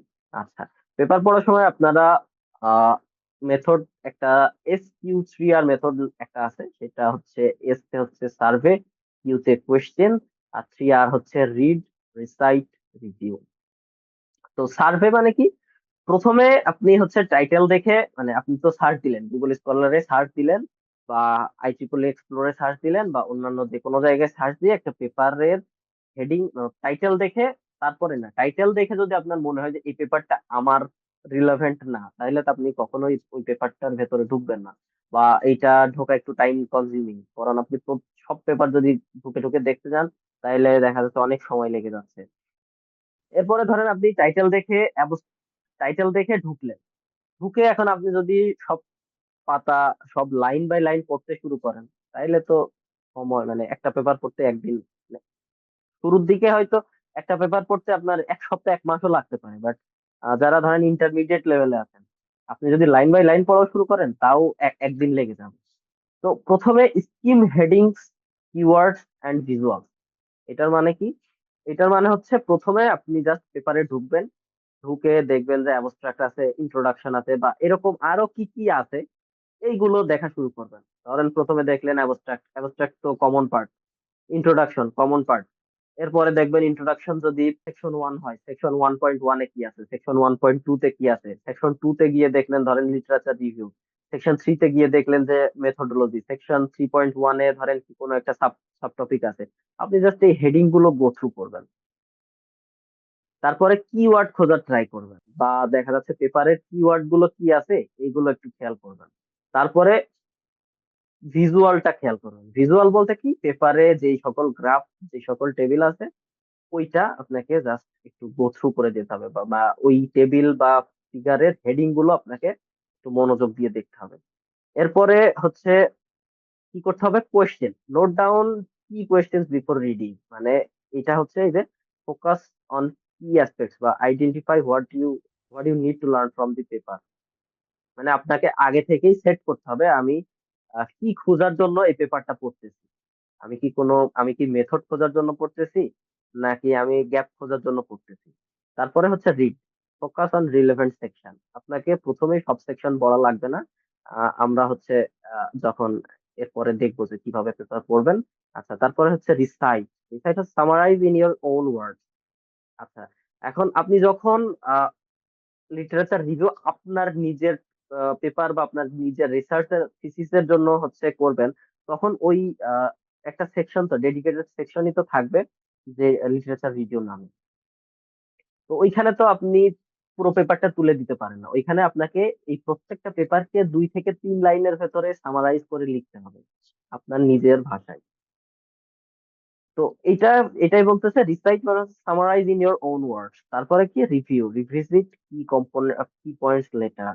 রিভিউ, এখন এটা রিভিউ বলতে আপনাকে ক্রিটিক্যালি যদি আবার রিভিউ করতে হয়, তাহলে আপনাকে আবারও ওই পেপারের স্টেপ বাই স্টেপ সব গিয়ে গিয়ে কি পয়েন্ট গুলো আপনি প্রথম ভিজিটে মার্ক করবেন, তারপরে লাস্টে আপনারা হচ্ছে রিভিউ করবেন আর কি। তো চলেন এখন আমরা একটা দেখি যে কিভাবে কি করবেন। তো চলেন আমরা একটা পেপার ডাউনলোড করি আগে। চলেন, এখন হাইড্রোজেন হচ্ছে খুব একটা হট টপিক। চলেন যাই হাইড্রোজেনে যাই এখন। আপনারা প্রথমে হচ্ছে যদি আপনারা আপনাদের নলেজ গ্যাদার করতে চান, বা খুব একটু একটু ফাঁকি দিতে চান, তাইলে রিভিউ পেপার ফলো করতে পারেন, বাট শুধু রিভিউ পেপার ফলো করে আর কি রিসার্চ শেখাটা একটু টাফ। তো এইটা চলেন আমরা একটা পেপার দেখি যে কিভাবে পেপার গুলো পড়বেন। আচ্ছা, এই একটা পেপার, এইটা তাইলে দেখিয়ে দেখেন। এলসিভিআর হচ্ছে publisher, renewable and sustainable energy reviews হচ্ছে এই পেপারের জার্নাল। পেপারটা পাবলিশ হয়েছে কবে? আর্টিকেল ইনফোতে এখানে থাকার কথা। এখানে দেখেন রিসিভড 20 ডিসেম্বর 2022, আর অ্যাকসেপ্ট হয়েছে 5 মে 2024। মানে দেখেন একটা পেপার পাবলিশ হইতে 2 বছর লেগে গেছে। তো পেপার পাবলিশ করা নট সো ইজি। আচ্ছা, তো কি কি বলছিলাম আমরা? যা বলছিলাম চলেন একটা একটা করে দেখবো, আর হচ্ছে সেটা অ্যাপ্লাই করার চেষ্টা করব। তো সেট এ ক্লিয়ার পারপোজ। তো ধরেন আমি নতুন, আমার আমার ইন্টারেস্ট থাকছে যে আমি হাইড্রোজেন ফুয়েল নিয়ে রিসার্চ করব। তো তো আমি হচ্ছে ওই ধরেন হাইড্রোজেন টাইড্রোজেন সার্চ দিয়ে হ্যান ত্যান করে পারফর্ম, এই পেপারটা ধরেন আমার খুব মনে ধরছে, তো এই পেপারটা আমি ডাউনলোড করছি। তো এটার টাইটেল কি? Performance, emissions and economic analysis of hydrogen fuel cell vehicle. তো এগুলো দেখেই তো, টাইটেল দেখে, অ্যাবস্ট্রাক্ট দেখেই তো আমি পেপার ডাউনলোড করছি। এখন আমার সেটা ক্লিয়ার পারপস। তো আমার এখন পারপস হচ্ছে যে হাইড্রোজেন ফুয়েলের উপরে আমার নলেজ গ্যাদার। তো নলেজ গ্যাদার করতে হইলে আমাকে তো পেপার একটু ডিটেলসে পড়তে হবে। প্রথম দেখাতেই আমি পেপার একেবারে লাইন বাই যে অ্যাবস্ট্রাক্ট থেকে, মানে একবারে লাইন বাই লাইন পড়া শুরু করব না, বা অ্যাবস্ট্রাক্ট ইন্ট্রোডাকশন একেবারে লাইন বাই লাইন সব পড়ে ফেলবো না, কারণ এখানে পেজ আছে 19টা পেজের মধ্যে আমি যদি 4 পেজ হচ্ছে রেফারেন্সও বাদ দেই, এইখানে দেখেন হচ্ছে 4 পেজ রেফারেন্স আছে, আমি 4 পেজ যদি বাদ দেই তাও 15 পেজ। তো 15 পেজের একটা বই পড়া তো, মানে 15 পেজ একটা ছোটখাটো বই বলা যায়। আর এখানে এমনও তো, মানে আমি যেহেতু নতুন শুরু করতেছি, তো আমি এমন অনেক কিওয়ার্ড আছে, অনেক ওয়ার্ড আছে, অনেক টপিক আছে যেগুলো আমি জানি না। এটাই স্বাভাবিক। তো আপনি পড়তে পড়তে আপনার মাথা গোলানো শুরু করবে, তো আপনি লাইন বাই লাইন পড়ে পেপার পড়তে পারবেন না। তো set A clear purpose. In this case my purpose is learning, gain knowledge on hydrogen fuel. এখন তাইলে তো আমার এই রিসার্চ গ্যাপ মেথোডোলজি এগুলোর উপরে আমার খুব একটা ফোকাস করা লাগবে না। তো আমাদের প্রথম পয়েন্ট কি ছিল? সার্ভে। সার্ভেতে কি করব? Skim, heading, keywords and visual. তো সার্ভেতে অ্যাবস্ট্রাক্ট প্রথমে তো থাকবে। আমরা প্রথমে একটু অ্যাবস্ট্রাক্টটা পড়ে ফেলবো। অ্যাবস্ট্রাক্ট আমার পড়া শেষ। অ্যাবস্ট্রাক্ট পড়ে আমার মনে হয়েছে যে না, এই পেপারের ভেতরে হচ্ছে কিছু জিনিস আছে যে, বা এই পেপারটা আমাকে আমার লার্নিং এ হেল্প করতে পারে। আমাদের প্রথম ভিডিওটা যদি আপনি দেখেন, তাইলে আমরা ওইখানে ডিসকাস করছিলাম যে অ্যাবস্ট্রাক্ট কিভাবে লেখে এবং অ্যাবস্ট্রাক্টে কি কি কম্পোনেন্ট থাকে। তো আমি সেদিন যদি ওই সেশনটা একটু লম্বা হয়ে গেছিল, তারপরেও অনেক বিষয় কভার করতে পারিনি। আমি এখানে আরেকটু ওইখানে যে বিষয়গুলো বলছিলাম সেগুলো একটু মিলাইয়ে দেখাইতে পারেন। আচ্ছা, বলছিলাম যে অ্যাবস্ট্রাক্টে আপনার থাকবে হচ্ছে, প্রথমে থাকবে হচ্ছে হোয়াট, মানে আপনি যে টপিক বা যে পেপার সিলেক্ট করছেন, হোয়াট বা ব্যাকগ্রাউন্ড থাকবে একটা, মানে এই টপিকের এই টাইটেলের ব্যাকগ্রাউন্ড থাকবে। মানে এই যে এখানে কি বলছে, performance, emissions and economic analysis of hydrogen fuel cell vehicles, মানে এখানে মেইন ফোকাস হচ্ছে হাইড্রোজেন ফুয়েল সেল ভেহিকলস। তো এইটার উপরে কিছু ব্যাকগ্রাউন্ড থাকবে। এই দেখেন, এই জায়গাটাতে ব্যাকগ্রাউন্ড নিয়ে বলা আছে। যদি পড়ি, দেখেন, the transport sector is considered to be significant contributor to greenhouse gas emissions, as this sector emits about 1/4 of global carbon dioxide emissions। মানে দেখেন বলা আছে যে আসলে বিষয়টা কি, আমি কি করতে চাচ্ছি। ব্যাকগ্রাউন্ড বলা আছে যে ট্রান্সপোর্ট সেক্টরের একটা কাহিনী বলা আছে যে ট্রান্সপোর্ট সেক্টর পৃথিবীতে যত হচ্ছে কার্বন ডাই অক্সাইড এমিশন হয় তার 1/4, মানে 4/1 জন্য দায়ী। Transport emissions contribute towards climate change and have been linked to adverse health impacts। Climate, এই ট্রান্সপোর্ট এমিশন গুলো আমাদের ক্লাইমেট চেঞ্জ এবং আমাদের স্বাস্থ্যর সুরক্ষাকে ইম্প্যাক্ট করে। এরপরে বলা থাকবে যে আহ, আপনি কি করতে চাচ্ছেন, মানে ব্যাকগ্রাউন্ডের পরে হোয়াট, কি এখানে। তারপরে দেখেন বলা আছে হচ্ছে therefore alternatives and sustainable transport options are urgent for decarbonizing the transport sector and mitigating those issues। এখানে বলা আছে আপনি, মানে এখানে অথর বলতে যে আমি কি করতে চলছি। এ দেখেন ট্রান্সপোর্ট সেক্টরের আমাদের কনভেনশনাল বা যেই ট্রান্সপোর্ট গুলো অ্যাভেলেবেল আছে তার অল্টারনেটিভ খোঁজার জন্য অথর আগাচ্ছে, বা অথর একটা হিন্ট দিয়ে দিছে আমি কনভেনশনাল ট্রান্সপোর্ট সেক্টরের অল্টারনেটিভ খুঁজতেছি। আচ্ছা, এরপরে এ, একটা ব্যাকগ্রাউন্ড, তারপরে হোয়াট, তারপরে হাউ। এখানে দেখেন hydrogen fuel cell vehicle are potential alternative to conventional vehicle. এখানে এই যে দেখেন কোন পর্যন্ত বলা আছে, এই এই পর্যন্ত। এখানে বলছে হাউ, মানে আপনি যে এখানে যে প্রবলেমের কথা বললেন, ট্রান্সপোর্ট সেক্টর নিয়ে প্রবলেমের কথা বললেন, তারপরে আপনি কি করতে চলেছেন সেটা বললেন, তারপরে আপনি বললেন, মানে অথর বলছে যে কিভাবে, সেটা কিভাবে উত্তর হচ্ছে হাইড্রোজেন ফুয়েল সেল ভেহিকল। আচ্ছা, এরপরে এখানে বলা থাকবে যে আহ, এখানে বলা থাকবে মানে মেথোডোলজি নিয়ে বলা থাকবে। এখানে থাকবে যে মেথোডোলজি মানে কিভাবে করছে, এবং তারপরে থাকবে রেজাল্ট, তারপরে থাকবে আর কি কনক্লুশন, মানে কনক্লুশনের এক লাইন যে আমরা যে মেথোডোলজি অ্যাপ্লাই করছি তাতে এই প্রবলেমটা সলভ করা যায় বা সলভ করা যায় না, হ্যাঁ এরকম কিছু একটা। তো ধরেন আমার অ্যাবস্ট্রাক্ট পড়া শেষ, অ্যাবস্ট্রাক্ট পড়ে আমার মনে হয়েছে যে এই পেপার থেকে আমার আরো কিছু জানার আছে। এখন তাইলে আমি কি করব, আবারও একটু মনে করাই দে, আমি এখন হচ্ছে সার্ভে করব skim headings keywords and visual. Heading দেখবো।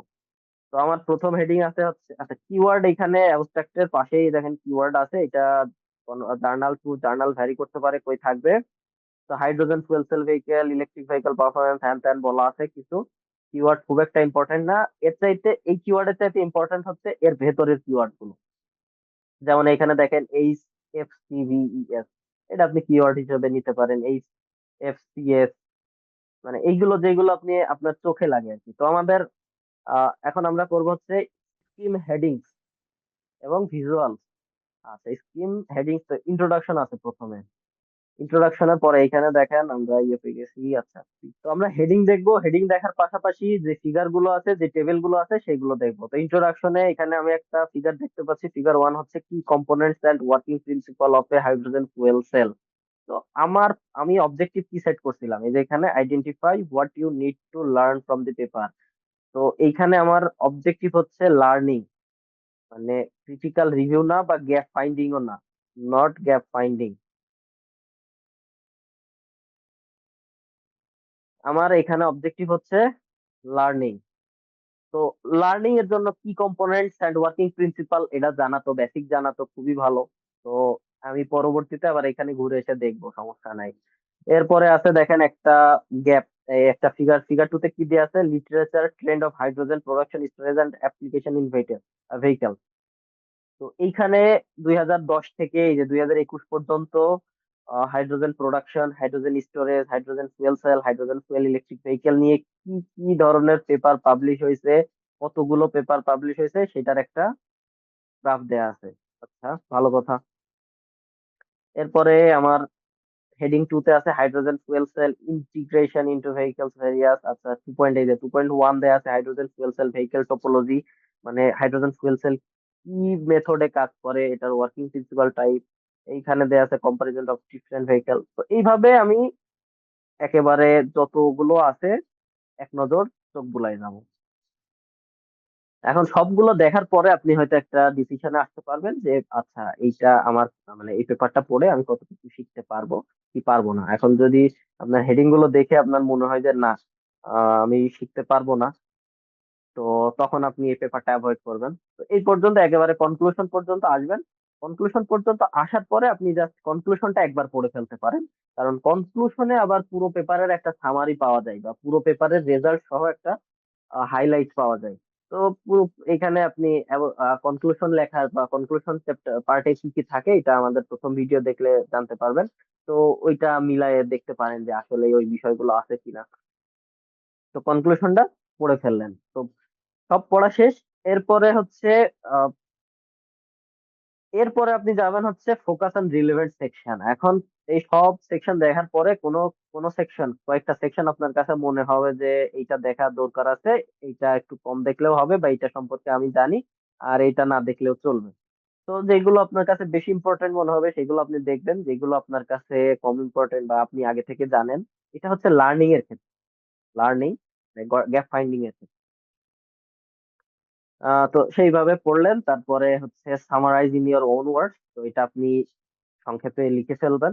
মানে, যখন আপনি রিভিউ করতেছেন, মানে লার্নিং এর ক্ষেত্রে তো লার্নিং এর ক্ষেত্রে আপনি লিখে রাখতে পারেন, যাতে আপনি যখন আপনার পেপার লেখা শুরু করবেন বা থিসিস বই লেখা শুরু করবেন সেটা যাতে ইনক্লুড করতে পারেন। তো কিভাবে লিখবেন সেটাও আমরা দেখাবো একটু পরে। তারপরে তো রিভিউ। তো এই গেল আপনি কিভাবে কম সময়ে পেপার পড়তে পারেন। বাট আপনি এই মেথডটা ফলো করে ট্রাই করে দেখতে পারেন যে আপনার ক্ষেত্রে কাজ করে কিনা। মানে অল্প সময় পেপার পড়ার এটা একটা খুব ইফেক্টিভ ওয়ে। এরপরে আমরা দেখবো গ্যাপ কিভাবে খুঁজবেন। আচ্ছা, রিসার্চ গ্যাপ খুঁজতে হলে আপনাকে তো আগে জানতে হবে যে রিসার্চ গ্যাপ কি কি ধরনের গ্যাপ একটা পেপারে থাকতে পারে, তাই না? তো এইটাই আমি এখানে একটু আপনাদেরকে আগে আগে থেকে একটু জানাই দেই যে আপনি যখন গ্যাপ খুঁজতে যাবেন, এখন ধরেন আপনি বাজারে গরু কিনতে যাবেন। এখন গরু কিনতে গিয়ে গরু তো বিভিন্ন ধরনের জাত আছে, যেমন অস্ট্রেলিয়ান আছে, ক্রস আছে, নেপালি আছে, তারপরে অস্ট্রিচ আছে, কি কি হাবি জাবি কোটি কোটি জাত আছে, দেশীয় জাত আছে। এখন ধরেন কেউ বলবে যে দেশি জাতের গরুর মাংস খুব টেস্ট, অস্ট্রেলিয়ান জাতের গরুর মাংস মানে ভালো লাগে না। কেউ বলবে যে দেশি জাতের গরুর মাংস হচ্ছে আহ, খাইতে শক্ত, এভাবে অনেক কিছু বলবে। এখন ধরেন আপনাকে বলে দিল যে বাজারে গিয়ে তুমি একটা হচ্ছে অস্ট্রেলিয়ান গরু কিনে আনো বা দুধের একটা ভালো গরু কিনে আনো।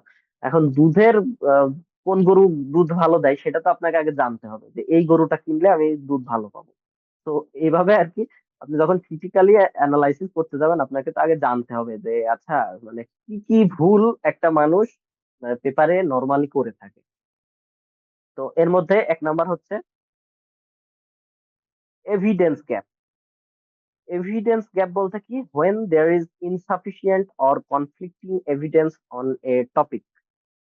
তো ধরেন কেউ একজন, এই যে হাইড্রোজেন ফুয়েলের কথাই ধরেন, আমি যদি বলি হাইড্রোজেন ফুয়েল বা হাইড্রোজেনের একটা সিস্টেম বানাইতে ধরেন কষ্টের কথা যদি আমি বলি বা কোনো ডেটার কথা যদি বলি, যে ধরেন এফিসিয়েন্সি, ধরেন হাইড্রোজেন ফুয়েল সেলের এফিসিয়েন্সি কত পার্সেন্ট। তো ধরেন যে এখন এক্সিস্টিং টেকনোলজি ওয়ার্ল্ড ওয়াইড যা আছে বা মোস্ট অ্যাডভান্স টেকনোলজিতে হাইড্রোজেন ফুয়েল সেলের এফিসিয়েন্সি দেখা যাচ্ছে 40%।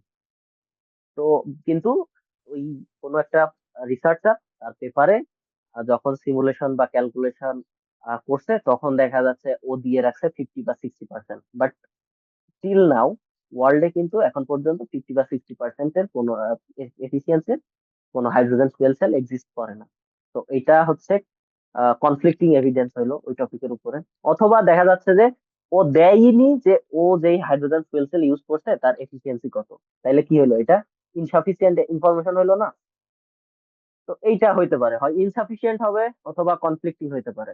যেমন আমি যদি এক্সাম্পলের কথা বলি, studies on solar panel efficiency in tropical climate are limited or show mixed result. যেমন ধরেন কেউ একজন স্টাডি করছে সোলার প্যানেলের এফিসিয়েন্সি নিয়ে ট্রপিক্যাল ক্লাইমেট এরিয়াতে, বাট ও যখন রেজাল্ট দেখাইছে তখন হয়তো ভুলভাল মানে এরকম কিছু রেজাল্ট দেখাইছে যেটা দেখা যাচ্ছে প্রিভিয়াস রিসার্চের সাথে কনফ্লিক্ট করে বা বাস্তবসম্মত না, বা যেটা হওয়ারই কথা না, বা এরকম কোনো টেকনোলজি এক্সিস্টই করে না। তো এভিডেন্স গ্যাপ এভাবে আসতে পারে। আরেকটা আসতে পারে হচ্ছে theoretical gap, when existing theories fail to explain certain phenomena। মানে এমন সময় হইতে পারে যে মানে আপনি আপনি কোনো একটা প্রবলেম সলভ করার জন্য আগাচ্ছেন, বাট ওই আপনি যে মেথড ধরে আগাচ্ছেন বা যেই বর্তমানে যেসব ল বা যেসব ইকুয়েশন আপনি জানেন, আপনার ওই প্রবলেমটা সলভ করার জন্য ওই ইকুয়েশন গুলো যথেষ্ট না। আপনি বলবেন এরকম কি হইতে পারে নাকি? হ্যাঁ, হইতে পারে। যেমন আমি যদি একটা এক্সাম্পল বলি, আমরা হচ্ছে এগ্রিভোল্টাইক নিয়ে একটা রিসার্চ করতে চাচ্ছি। তো এগ্রিভোল্টাইক হচ্ছে যে ধরেন আপনি একই জমিতে চাষাবাদ করবেন, উপরে আপনার সোলার প্যানেল থাকবে, নিচে হচ্ছে আপনার ফসল থাকবে। তো এখন ধরেন আমরা ক্যালকুলেট করতে চাচ্ছি যে যে যখন রোদ থাকবে তখন সোলার প্যানেল গরম হয়ে যাবে, ওই গরমের হিটটা নিচে যে ফসল থাকতেছে, ধরেন আলু আছে বা ধান আছে, ওই আলু বা ধানের উপরে কিভাবে ইফেক্ট ফেলবে। এখন সম্পর্ক হচ্ছে টেম্পারেচারের সাথে একটা একটা গাছের সম্পর্ক বা একটা গাছের বৃদ্ধি বা একটা গাছের ফলনের সম্পর্ক। এখন ফলন যে শুধু ওই টেম্পারেচারের জন্যই খারাপ হয়েছে তার তো কোনো গ্যারান্টি নাই, এখন ফলন তো হাজার কারণে খারাপ হইতে পারে। তো এখানে ডিরেক্ট কোনো কানেকশন বিল্ড করা খুবই টাফ। তো এইখানে এখন আমি যদি একটা আজগুবি দেখাই দিই যে এই যে আমি একটা ইকুয়েশন দিলাম, এই ইকুয়েশন দিয়ে হয়তো একটা ইকুয়েশন দিয়ে ক্যালকুলেট করে দিছি, বাট ওই ইকুয়েশনটা অ্যাকচুয়ালি আমি যেটা প্রমাণ করতে চাচ্ছি সেটা প্রমাণ করে না। তাইলে ওইখানে একটা এক্সিস্টিং থিওরি ফেল করলো আমার। এক্সাম্পল যদি আমি বলি, a model explaining energy storage efficiency might not account for new battery technology. যেমন ধরেন এখন আমাদের এক্সিস্টিং ব্যাটারি টেকনোলজি কি কি আছে, যেমন লিথিয়াম আয়ন আছে, লিথিয়াম ফসফেট আছে, আয়রন ফসফেট আছে, এরকম বিভিন্ন ধরনের টেকনোলজি আছে। এবং আমরা ব্যাটারি ম্যানেজমেন্ট সিস্টেম, ব্যাটারি ম্যানেজমেন্টের জন্য এইসব বিভিন্ন জিনিস ক্যালকুলেট করি, যেমন এসওসি বা এসওএইচ, মানে state of charge, state of health, এগুলো ক্যালকুলেট করি। দেখা যাচ্ছে যে লিথিয়াম আয়নের জন্য ক্যালকুলেট করার জন্য হচ্ছে একটা মেথড আছে, আবার লিথিয়াম আয়নের মেথড হচ্ছে আয়রন ফসফেটে কাজ করবে না। আবার যেইগুলো হচ্ছে লিকুইড টাইপের ব্যাটারি আছে সেগুলোতে এরকম এনার্জি স্টোরেজ এফিসিয়েন্সি ক্যালকুলেট করার জন্য মেথড আলাদা। তো এখন ধরেন সব মানে এক্সিস্টিং যতগুলো মেথড আছে সবগুলো মানে সবগুলো মেথডের জন্য ধরেন একটা করে ফর্মুলা আছে। বাট নিউ টেকনোলজি সামনে কি আসবে, যেমন ধরেন গ্রাফিন একটা খুব সম্ভাবনাময় ব্যাটারি টেকনোলজি হইতে পারে, গ্রাফিন যদি ব্যাটারিতে ইউজ করা যায়। তো গ্রাফিনের আমি স্টেট অফ এই এনার্জি স্টোরেজ এফিসিয়েন্সি ক্যালকুলেট করার জন্য, মানে গ্রাফিনের টেকনোলজি, ব্যাটারি টেকনোলজি এখন এক্সিস্ট করে না, তো এটার ওইটার এফিসিয়েন্সি ক্যালকুলেট করার অ্যালগোরিদম বা ইকুয়েশন আমি কই পাবো? বাট দেখা যাচ্ছে যে গোজামিল দিয়ে একটা দিয়ে রাখছে, তো এখানে একটা থিওরিটিক্যাল গ্যাপ থাকতে পারে। এরপরে থাকতে পারে হচ্ছে মেথোডোলজিক্যাল গ্যাপ। Methodological কি, when past studies have used outdated, biased or incomplete research method। এখন দেখা যাচ্ছে যে ধরেন আমাদের জ্বর মাপার জন্য আমরা এখন থার্মোমিটার ইউজ করি, বা ধরেন টেম্পারেচার মাপার জন্য আমরা এখন বিভিন্ন ধরনের সেন্সর ইউজ করি। তো আগেও তো বিভিন্ন ধরনের এই এখন যে মোস্ট অ্যাডভান্স টেকনোলজি আছে সেইটা সেটা আসার আগেও তো বিভিন্ন টেকনোলজি ইভলিউশন হইতে হইতে না আজকের এই টেকনোলজিতে আসছে। তো এখন কেউ টেম্পারেচার নিয়ে একটা স্টাডি করছে, গবেষণা করছে, সে গবেষণায় সে আগের কোনো মেথডের কথা বলে রাখছে, মানে আগের কোনো সেন্সর বা আগের কোনো মেজার করার একটা মেথডের কথা বলে রাখছে। বাট ওর চাইতে ভালো মেথড, ওর চাইতে ভালো সেন্সর বা ওর চাইতে ভালো কোনো টেকনোলজি এখন এক্সিস্ট করে, তো এটা একটা মেথডোলজিক্যাল গ্যাপ হইতে পারে। এরপরে আমরা নেক্সটে আরো তিনটা টাইপের গ্যাপ আছে। একটা হচ্ছে এম্পিরিক্যাল গ্যাপ। এটা কি? এটা হচ্ছে যে when certain variables, populations or case studies are missing, মানে যথেষ্ট আহ, প্রমাণ দিতে পারে নাই, বা যথেষ্ট আর কি আহ, যথেষ্ট রোবাস্ট না, ইয়েটা অ্যানালাইসিসটা যথেষ্ট রোবাস্ট। যেমন এক্সাম্পল হিসেবে many studies focus on urban solar energy adoption but rural areas remain under explored। এখন ধরেন যে আপনি সিলেক্ট করলেন যে বাংলাদেশে সোলার এনার্জির সম্ভাবনা নিয়ে আপনি রিসার্চ করবেন টোটাল বাংলাদেশ। এখন আপনি যদি বাংলাদেশের ভৌগোলিক অবস্থাকে, মানে বাংলাদেশকে ভৌগোলিক অবস্থানের উপর বেস করে ভাগ করতে চান, তাইলে আপনি পাবেন হচ্ছে প্রথমে তো হচ্ছে লার্জ সিটি, তারপরে পাবেন হচ্ছে স্মল সিটি, তারপরে হচ্ছে পাবেন হচ্ছে আরবান, তারপরে পাবেন হচ্ছে দেখা যাচ্ছে লোকাল রিজিয়ন। এখন আপনি ধরেন এরকম ভাগ করার পরে অ্যানালাইসিস করলেন যে ধরেন বড় শহরগুলো অ্যানালাইসিস করলেন, তারপরে মাঝারি শহর অ্যানালাইসিস করার পরে অ্যানালাইসিস করতে করতে আপনি হচ্ছে গ্রামের কথা বাদই দিয়ে দিলেন। এখন বাংলাদেশের একটা বিশাল অঞ্চল তো গ্রামও, আপনি সিলেক্ট করলেন এত বড় এরিয়া নিয়ে আপনি কাজ করবেন, বাট আপনি শেষ পর্যন্ত এই অর্ধেকে এসে বা এতটুকু এসে বাকি এই এতটুকু জায়গা নিয়ে আর কোনো কাজ করলেন না। তো এটা আপনার এমপিরিক্যাল একটা গ্যাপ হইতে পারে। এরপরে হইতে পারে যে knowledge gap, when limited research exists on a specific issue or technology। যেমন এটা এক্সাম্পল দিলে বুঝবেন, যেমন hydrogen fuel adoption in developing countries lack sufficient research. মানে আপনার যে আপনি যে টপিকের উপরে একটা পেপার লিখে ফেললেন, দেখা যাচ্ছে আপনার ওই টপিকের উপরে সাফিসিয়েন্ট নলেজ ছিলই না, বাট আপনি একটা ভুলভাল বলে দিছেন। তো নলেজ গ্যাপ ধরার জন্য আপনাদেরকে ওই টপিকের উপরে বই পড়তে হবে, ওই টপিকের উপরে বিভিন্ন ম্যাগাজিন বা বিভিন্ন ওই ফিল্ডের যারা এক্সপার্ট আছে তাদের মতামত বা তাদের গবেষণা, তাদের বিভিন্ন টক শো আপনারা দেখতে পারেন। দেখলে আপনাদের নলেজটা বাড়বে, তখন আপনি কেউ যদি একটা ভুল ইনফরমেশন দেয় তখন কিন্তু আপনি বলতে পারবেন। যেমন ধরেন আপনি রেগুলার মার্কেট থেকে কলা কিনে খান, তো কেউ একজন আপনাকে বললো যে কলার দাম এখন 100 টাকা হালি, বাট আপনি জানেন যে না, কলার দাম 25 টাকা হালি বা 20 টাকা হালি। তাহলে আপনি কিন্তু ধরতে পারবেন যে আচ্ছা ও ভুল বলতেছে। তো এইভাবেই আর কি, তো আপনি কোনো বিষয়ে যদি ভুল ধরতে চান তাহলে আপনাকে আর কি ওই বিষয়ের উপরে নলেজ থাকতে হবে। আরেকটা গ্যাপ হচ্ছে লাস্ট, সেটা হচ্ছে practical gap, when research findings are not translated into real world application। যেমন ধরেন আমি একটা কনভার্টারের ডিজাইন করলাম, কনভার্টারের ডিজাইন করে সিমুলেশন করলাম, সিমুলেশন করে সার্কিট সিমুলেশন করে আমার এফিসিয়েন্সি আসছে হচ্ছে 99%।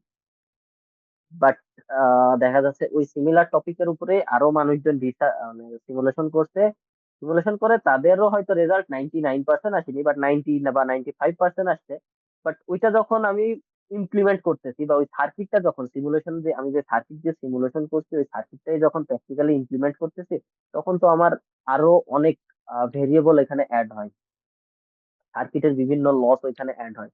তো তখন দেখা যাবে প্র্যাকটিক্যালি ওই অ্যাপ্লিকেশনটা, ওই ওই এফিসিয়েন্সিটা ওই লেভেলে হচ্ছে না, বা দেখা যাচ্ছে যে আমি জাস্ট সিমুলেশন করেই হচ্ছে ছেড়ে দিয়েছি, আমি প্র্যাকটিক্যাল ইমপ্লিমেন্টেশনের দিকে যাই না। এটাকে আপনারা প্র্যাকটিক্যাল গ্যাপ হিসেবে খুঁজে দেখতে পারেন।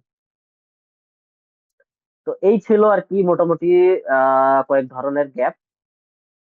এখন তাইলে আপনারা how to identify research gap. তাইলে আইডেন্টিফাই, আমরা এখন জেনে গেছি যে কয় ধরনের বা কি কি ধরনের গ্যাপ পেপারে থাকতে পারে।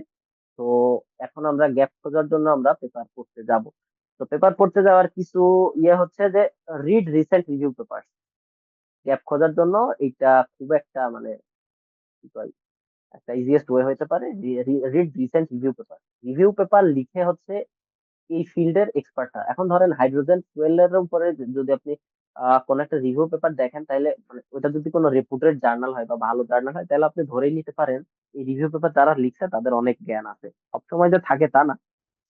তো রিভিউ পেপারের কোন জায়গায় গেলে আপনি আরো ইজিলি খুঁজে পেতে পারেন, রিভিউ পেপারের ফিউচার ওয়ার্ক লিমিটেশন নামে একটা সেকশন থাকার কথা বা থাকে। এটা এই লিমিটেশন বা এই ফিউচার ওয়ার্ক নামেই থাকবে এমন না, অন্য নামেও থাকতে পারে। তো ওই সেকশনে গেলে আপনি ইজিলি পেতে পারেন। Analyse trends and pattern. তো এইটার মাধ্যমে আপনি কিভাবে গ্যাপ খুঁজে পাবেন? Compare findings across multiple studies and identify contradiction or inconsistencies in the result. এখন ধরেন হাইড্রোজেন ফুয়েলের ভেহিকেল আমি মানে ইন্ডিয়াতে বানাইছে বা ইন্ডিয়াতে গবেষণা হয়েছে, ওরা দেখা যাচ্ছে যে পাইছে যে একটা যদি হাইড্রোজেন ফুয়েলের আমি যদি গাড়ি এখন বানাইতে যাই, তাইলে 10,000 টাকা খরচ হবে, 10K খরচ হবে, ওর এফিসিয়েন্সি হবে 10%। এখন আমি ধরেন প্রায় সিমিলার মেথড ইউজ করে আমি জাস্ট ইন্ডিয়া থেকে বলছি যে আমি বাংলাদেশে বানাইছি, বাট খরচ হবে হচ্ছে 9,000 টাকা, আর এফিসিয়েন্সি পাবো 20%। তো আমি মেথড ইউজ করলাম সিমিলার, কম্পোনেন্টও ইউজ করলাম প্রায় সিমিলার টাইপের, বাট আমার রেজাল্ট চলে আসছে ওদের চাইতে ভালো। তো এটা একটা কন্ট্রাডিকশন। তো এটা আপনি কখন পাবেন? যে আপনি যখন দুইটা পেপার বা একাধিক পেপারের মধ্যে রেজাল্টের মধ্যে কম্পেয়ার করবেন, তখন আপনি গ্যাপ খুঁজে পেতে পারেন। Check methodological limitation, find gaps in computational method, experimental design or validation. অনেক সময় মেশিন লার্নিং বা অপটিমাইজেশনের ক্ষেত্রে যেসব অ্যালগোরিদম আছে ওইগুলো তো ডে বাই ডে ইমপ্রুভ হচ্ছে, নতুন নতুন মডেল আসতেছে, নতুন নতুন মানে মডেলের এফিসিয়েন্সি গুলো আগের থেকে অনেক ভালো হচ্ছে। বাট কেউ এমন মডেল ইউজ করছে যে মডেলের এফিসিয়েন্সি চাইতে এখন আরো ভালো মডেল আছে, আরো ইজি মডেল, বাট আরো ভালো মডেল আছে। বাট তারপরেও কেউ একজন কোন একজন রিসার্চার তার পেপারে ওই আগের পুরানো মানধাতা আমলের অ্যালগোরিদম ইউজ করছে। তো এটা একটা মেথোডোলজিক্যাল লিমিটেশন। অথবা এক্সপেরিমেন্টাল ডিজাইন। এক্সপেরিমেন্টাল ডিজাইনের ক্ষেত্রেও দেখা যাচ্ছে যে যেই টেস্ট গুলো করার দরকার ছিল সেই টেস্ট গুলো সব করেনি। এটা একটা লিমিটেশন। আবার ভ্যালিডেশন, দেখা যাচ্ছে ও রেজাল্ট মানে ও একটা অ্যানালাইসিস করে ও জাস্ট বলে দিছে যে আমি এই অ্যানালাইসিস করছি, এই রেজাল্ট পাইছি, বাট ও অন্য কারোর সাথে কম্পেয়ার করেনি বা ভ্যালিডেট করেনি। আচ্ছা, এরপর হচ্ছে explore emerging technologies and policy. Identify areas where new tools techniques or regulation can be applied. এখন দেখলেন যে আচ্ছা, আমি 2024 সালের কোন একটা পেপার আমি পড়ে দেখলাম। তো দেখে দেখে হচ্ছে ওইখানে মোটামুটি আমি কোনো গ্যাপ খুঁজে পাচ্ছি না। বাট 25 সালে এসে দেখা যাচ্ছে যে ও যে মেথোডোলজি বা ও যেই অ্যালগোরিদম ইউজ করছিল তার চাইতে এখন বেটার অ্যালগোরিদম অ্যাভেলেবেল আছে। তো এটা ডিরেক্টলি হচ্ছে গ্যাপ বলা যায় না, বা দেখা যাচ্ছে নতুন কোন টুলস আছে যেটা দিয়ে আরো বেটার বেটার অ্যানালাইসিস করা যায় বা বেটার রেজাল্ট পাওয়া যায়। তো এটা ডিরেক্টলি কোনো গ্যাপ বলা যায় না, বাট এটা আর কি আপনারা দেখাইতে পারেন যে এখন এর চাইতে ভালো টেকনোলজি অ্যাভেলেবল আছে। আচ্ছা, নেক্সট এই পর্যন্ত। এখন আমরা হচ্ছে দেখবো যে কিভাবে আপনারা পেপার থেকে গ্যাপ খুঁজে বের করতে পারেন। তো এই দেখেন একটা paper, agrivoltaic system, experimental analysis for enhancing land productivity and revenue for farmers. আচ্ছা, এখন তাইলে আমি আবারও একটু স্লাইডে ব্যাক যাই। এখন আমি তাইলে আমার সেটে ক্লিয়ার পারপাস, আমার পারপাস হচ্ছে এখন রিসার্চ গ্যাপ খোঁজা। এই পেপারটারে আমি ক্রিটিক্যালি অ্যানালাইসিস করে আমাদের রিসার্চ গ্যাপ খুঁজতে হবে। তো রিসার্চ গ্যাপ খুঁজতে হইলো আপনারা আগে যেই প্রসেসটা বলছি ওই প্রসেসে আগে পেপারটা পড়ে ফেলবেন। প্রথমে তো অ্যাবস্ট্রাক্ট করবেন। অ্যাবস্ট্রাক্ট পড়ার পরে সব ইন্ট্রোডাকশন মানে সব সেকশন গুলো গো থ্রু করবেন। এই যে টেবিল আছে economic data of several AVS farms, তো এখানে কি কি দিছে, এখানে এই যে বিভিন্ন রেভিনিউ ফর সোলার এইগুলো আমি একটু দেখবো। এখানে schematic designs of on grid AVS, on grid এর কথা বলছে। তারপরে এখানে বিভিন্ন কথা বলছে। আচ্ছা, এখানে আরো যা যা আছে আর কি আমি কনক্লুশন পর্যন্ত মানে সব সেকশন গুলো এরকম টাইটেল গুলো এরকম হেডিং গুলো দেখতে দেখতে যাব। দেখতে দেখতে যাওয়ার পরে কনক্লুশনে গিয়ে কনক্লুশনটা পড়ে ফেলবো। মানে প্রথম দেখায় আমি অ্যাবস্ট্রাক্ট আর কনক্লুশনটা ফুল পড়বো। আর হচ্ছে বাদ বাকি মাঝখানে যা আছে সেকশন গুলো দেখবো, টাইটেল গুলো দেখবো, হেডিং গুলো দেখবো। আচ্ছা, দেখার পরে আমার তো এখন এর কাটাছেঁড়া করতে হবে, এর থেকে গ্যাপ খুঁজে বের করতে হবে। এখন আমি আহ, আপনারা যদি কিছুদিন কাজ করেন বা কিছু কয়েকটা পেপার দেখা যাচ্ছে 5-7টা পেপার পড়ে এরকম দুই একটা গ্যাপ খুঁজে উম, বের করার ক্যাপাবিলিটি আপনার হয়ে যায়, বা ওই ফিল্ডের উপরে আপনার যদি একটা সাবস্টেন্সিয়াল অ্যামাউন্টের সিগনিফিকেন্ট একটা নলেজ হয়ে যায়, তখন আপনি জাস্ট এই অ্যাবস্ট্রাক্ট করে একটা পেপারের অ্যাবস্ট্রাক্ট আর কনক্লুশন পড়েই একটা পেপারের গ্যাপ খুঁজে বের করে দিতে পারবেন। সেটা কিভাবে আমি দেখাই, যেমন আমি আগে অ্যাবস্ট্রাক্টটা পড়ি।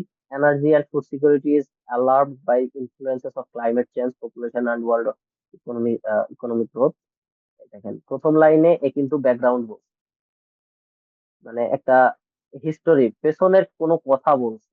মানে এইটা দেখে আপনি আইডিয়া করতে মানে ডিরেক্টলি আইডিয়া করতে পারবেন না যে ও কি করতে যাচ্ছে, বাট একটা বুঝবেন যে আচ্ছা এখন একটা সতর্ক বার্তা দিচ্ছে। এটা হচ্ছে background. Energy and food security is alarm.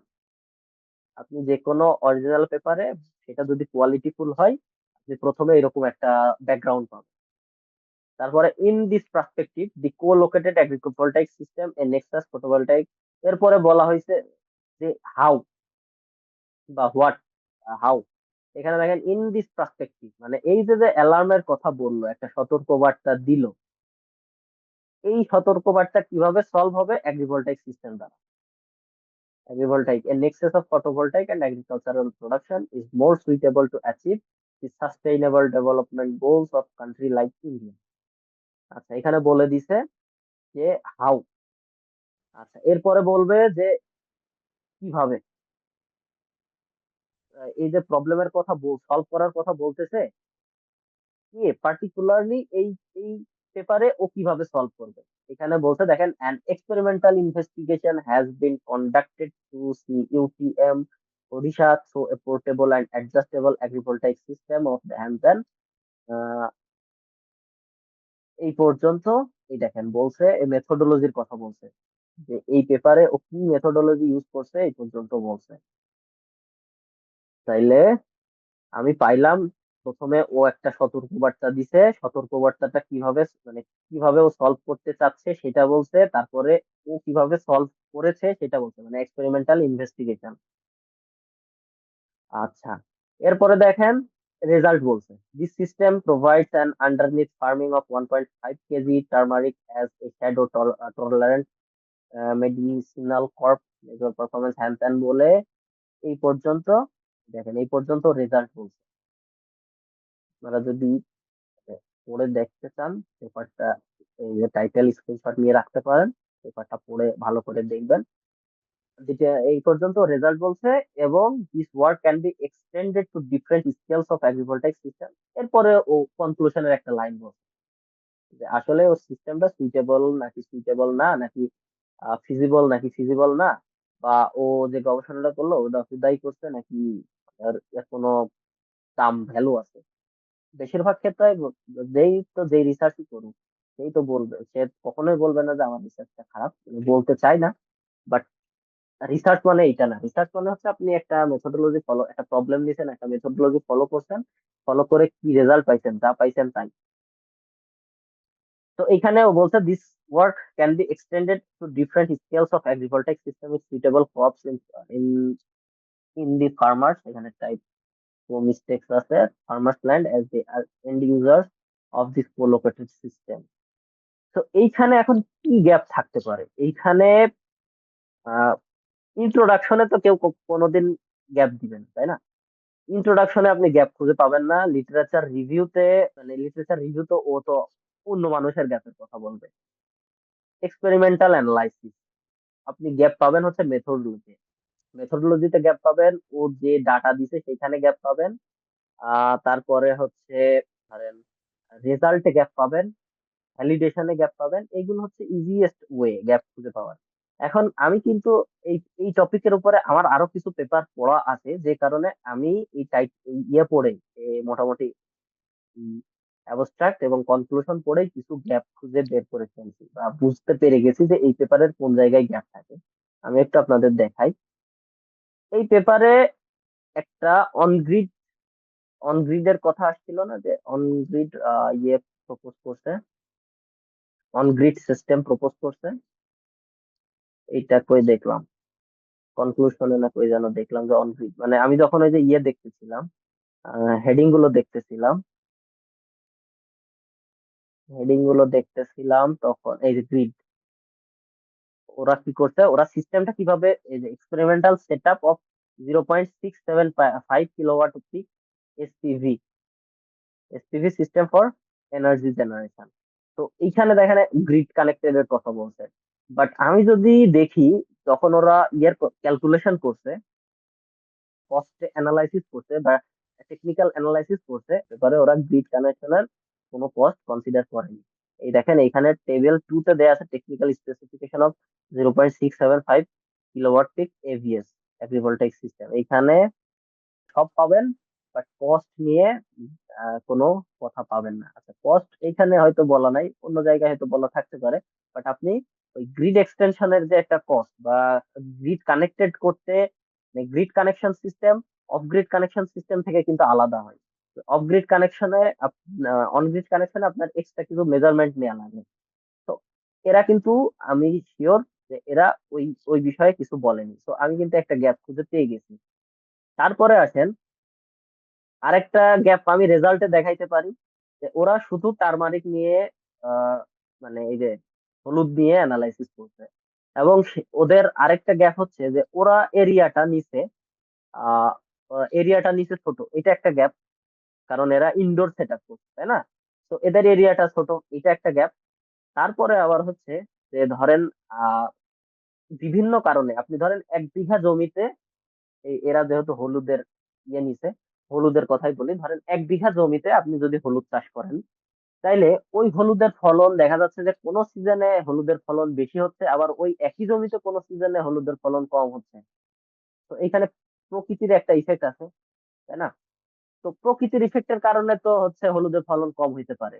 তো এইটা, ওরা তো এখানে জাস্ট হচ্ছে একটা সোলার প্যানেলের নিচে বা একটা সেট আপ কন্ডিশনে এক্সপেরিমেন্ট করে দিছে, বাট এদের কোনো কন্ট্রোল প্লট নাই বা এদের কোনো রেফারেন্স নাই। এদের রেফারেন্স কোনো কোনো জায়গায় আপনি খুঁজে পাবেন না যে এরা তুলনা, এদের রেজাল্টটা তুলনা করার জন্য, যে আচ্ছা ভালো কথা, আমি যে এই এরিয়াতে সোলার প্যানেলের নিচে হলুদ চাষ করে দেখা যাচ্ছে যে ওরা বলছে 1.5 কেজি না কতটুকু ফলন পাইছে।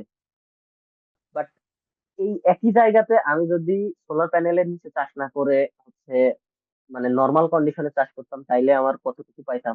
আমি কি 2 কেজি পাইতাম নাকি আমি 1 কেজি পাইতাম? মানে এরা মানে সোলার প্যানেলের নিচে চাষ করায় আমার ফলনটা কমছে নাকি বাড়ছে?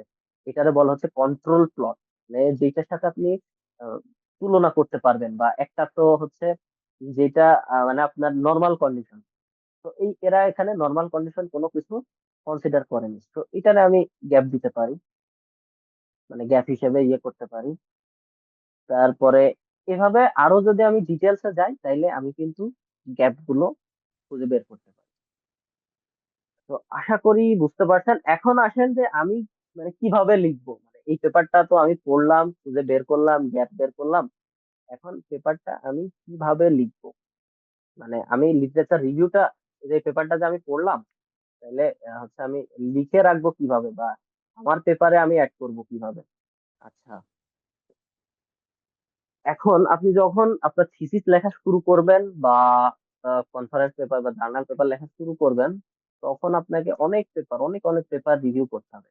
আপনি ধরেন আজকে 5টা পেপার পড়ছেন, কালকে 2টা পেপার পড়ছেন, আবার এক সপ্তাহ খোঁজ নাই, তারপরে আবার একটা পড়লেন, বাট এই এক সপ্তাহ পরে আপনি যখন আবার ফিরে আসবেন তখন আপনার ওই পেপার সম্পর্কে কিছুই মনে থাকবে না। তো এটা আপনি নর্মালি লার্নিং এর জন্য পড়েন বা গ্যাপ খোঁজার জন্য পড়েন, এটা লিখে রাখা বেটার। আর লিখে রাখার একটা মানে প্রথমে আপনারা যারা একেবারেই বিগিনার আছেন তাদের জন্য একটা সুন্দর ওয়ে হইতে পারে যে আপনি প্রথমে একটা নাম্বার দিবেন। নাম্বার দিয়ে এই পেপারটা আপনি ধরেন এইখানে 1 নাম্বারে রিভিউ করছেন। এখন আপনি ওই পেপারটা রিনেম করে 1 নাম্বার দিয়ে এই টাইটেল দিয়ে সেভ করে রাখবেন। এরপরে আপনি এর নিচে রিভিউ লিখলেন। এইটা আপনাদের জন্য আর কি প্রথমে শুরুর দিকে একটু সহজ হবে। আচ্ছা, এখানে আমি প্রথমে তাইলে টাইটেল দিলাম, নাম্বার দিলাম, টাইটেল দিলাম, এখন আমি রিভিউ লিখবো। আচ্ছা, রিভিউ কিভাবে লেখে? এখন দেখেন এই পেপারে 2জন অথর আছে। তারপরে আমি যদি এই পেপারের কথা বলি, এই পেপারে দেখেন 1 2 3 4 5 6 6জন অথর আছে। আরেকটা পেপার যদি দেখাই, এই পেপারে 1 2 3 4 5 6, এই পেপারে 6জন অথর আছে। এখন আপনি যখন রিভিউ লিখতেছেন আপনাকে অথরদের একটা ক্রেডিট দিতে হবে। তো এটা কিভাবে দিবেন? আপনি যে পেপারটার রিভিউ লিখতেছেন, ধরেন আমি এই পেপারটা লিখতেছি, এই পেপারটার ফার্স্ট অথর যে, এখন এটা আবার 2 ধরনের হয়। এখন কোন পেপারে যদি শুধুমাত্র একজন অথর থাকে বা 2জন অথর থাকে, এক অথবা 2জন অথরের ক্ষেত্রে আপনি একজন অথবা 2জন অথরের নামই লিখে তুলে দিবেন ডাইরেক্ট। তো এই পেপারে যেমন ধরেন 2জন অথর আছে, তো আপনি 2জন অথরের নাম আগে তুলে দিবেন, যে নীলিমা চন্দ্র গিরি, মাঝখানে দিবেন কি and connecting word and Ramesh Chandra Mohanty studied about. এখন এখন আপনি লিখবেন যে ওরা কি করছে। এই যে আমি যে agrivoltaic system experimental analysis for enhancing, এরা যে এই রিসার্চ করছে, ওরা কি করছে এটা আপনাকে লিখতে হবে। তাইলে কি লিখবেন? স্টাডিড অ্যাবাউট, মানে ওরা কি করছে আমি পড়ে কি বুঝছি, studied about agrivoltaic agrivoltaic system. এখানে অ্যাগ্রিভোল্টাইক বানান ভুল গেছে কি? ভুল গেছে, agrivoltaic system in Odisha India. Odisha India under, আচ্ছা, ওডিশা ইন্ডিয়া পর্যন্ত আমি ধরেন লিখলাম। তাহলে আমি প্রথমে লিখলাম কি, প্রথমে অথরদের ক্রেডিট দিলাম, অথরদের ক্রেডিট দিলাম। এখানে প্রথমে লিখছি হচ্ছে অথরদের নাম, তারপরে লিখছি যে তারা কি করেছে। তারা স্টাডিড অ্যাগ্রিভোল্টাইক সিস্টেম ওডিশা ইন্ডিয়া, তারা অ্যাগ্রিভোল্টাইক সিস্টেম নিয়ে কাজ করছে। এখন লিখবো যে কিভাবে করছে। কিভাবে করছে? তারা হচ্ছে experimental investigation, an experimental investigation has been done to obtain a result. obtain a result. এখন আমি লিখলাম যে তারা কিভাবে করছে। তাদের করার ওয়ে হচ্ছে এক্সপেরিমেন্টাল ইনভেস্টিগেশন, তারা একটা সিস্টেম করছে, সিস্টেম বানাইছে। এখন এখানে যদি সিমুলেশন করতো তাইলে আমরা বলতাম সিমুলেশন করছে। তারা যদি কোনো ইকুয়েশন বা অ্যালগোরিদম ইউজ করতো তাহলে বলতাম ইউজ অ্যালগোরিদম। তো সেইভাবেই করুক আর কি। এরপরে লিখবেন যে তারা রেজাল্ট কি পাইছে। তারা রেজাল্ট কি পাইছে? তারা পাইছে যে এই যে ধরেন আহ, এক লাইনে লিখবেন যে this system provides an underneath farming of 1.5 kg turmeric as a shadow tolerant crop. তো এখানে আমি কি লিখলাম? এখানে আমি লিখলাম হচ্ছে তারা কি রেজাল্ট পাইছে। এটা কিন্তু রিভিউ এর ক্রিটিক্যাল রিভিউ করতেছি বা গ্যাপ খোঁজার জন্য রিভিউ করতেছি। তো এইখানে আমি লিখলাম হচ্ছে রেজাল্ট। এখানে আমি কি লিখছি? এখানে আমি মেথোডোলজি লিখছি। এখানে আমি কি লিখছি? মেথোডোলজি, ওরা কি মেথড ইউজ করছে। আমি কিন্তু দেখেন এক লাইন করে লিখতেছি, তারপরে এটা লিখলাম রেজাল্ট, তারপরে আমি এখন লিখবো হচ্ছে গ্যাপ, তাদের আমি এখন ধুয়ে দিব। তো আমি কি কি কি গ্যাপের কথা বলছি? আমি বলছি they did not consider considered the control panel control plot for validation of their results and অথবা রেজাল্ট এই পর্যন্ত শেষ করতে পারি, এটা একটা গ্যাপ দিলাম, এটা একটা লিখলাম। আর একটা গ্যাপ কি বলছিলাম, যে তারা অন গ্রিড সিস্টেম প্রপোজ করছে, বাট তারা অন গ্রিড সিস্টেমের জন্য যে স্পেশাল আরো যে বাড়তি খরচ লাগে সেটা কনসিডার করেনি। তাহলে আমি আরো লিখতে পারি moreover they did not calculate all the economic parameters for their result। লিখলাম এখানে আমি আরেকটা গ্যাপের কথা বললাম, এটা আমি একটা রিভিউ কমপ্লিট করলাম। আচ্ছা, এখন আরেকটা হইতে পারে যে এখন যদি আমার অথর নাম্বার অফ অথর যদি 2 এর অধিক হয়, কি বললাম, অথর যদি 2 এর অধিক হয় এক একটা পেপারে, যেমন এই যে এই পেপারে অথর হচ্ছে 6 জন, তো তখন কিভাবে লিখবো? তখন হচ্ছে ফার্স্ট অথরের যে লাস্ট নেম, এখানে ফার্স্ট অথর কে পবিত্র হালদার, ফার্স্ট অথরের লাস্ট নেম হচ্ছে হালদার, এখন আমি লিখবো হচ্ছে হালদার এট এল, HALDER, হালদার এট এল। এটার মানে কি? এট এল হচ্ছে একটা ফ্রেঞ্চ ওয়ার্ড মেবি। এটার মানে হচ্ছে এই যে এখানে হালদার মহাশয় আছে, পবিত্র হালদার মহাশয় আছে, এবং এর সাথে আরো বাকি যারা আছে তারা এই এটেল দ্বারা পবিত্র হালদার এবং বাকি অথর। তারপরে আমি আবার এই যে এইখানে ধরেন যা যা লিখছি, মানে আমি আহ, কি করছে, হোয়াট দে হ্যাভ ডান, এটা লেখার পরে তারা লিখবো যে তারা কি করেছে, তারপরে লিখবো কিভাবে করেছে, তারপরে লিখবো হচ্ছে রেজাল্ট, তারপরে লিখবো হচ্ছে গ্যাপ। এটা হবে তখন আমার লিটারেচার রিভিউ এর ফরম্যাট।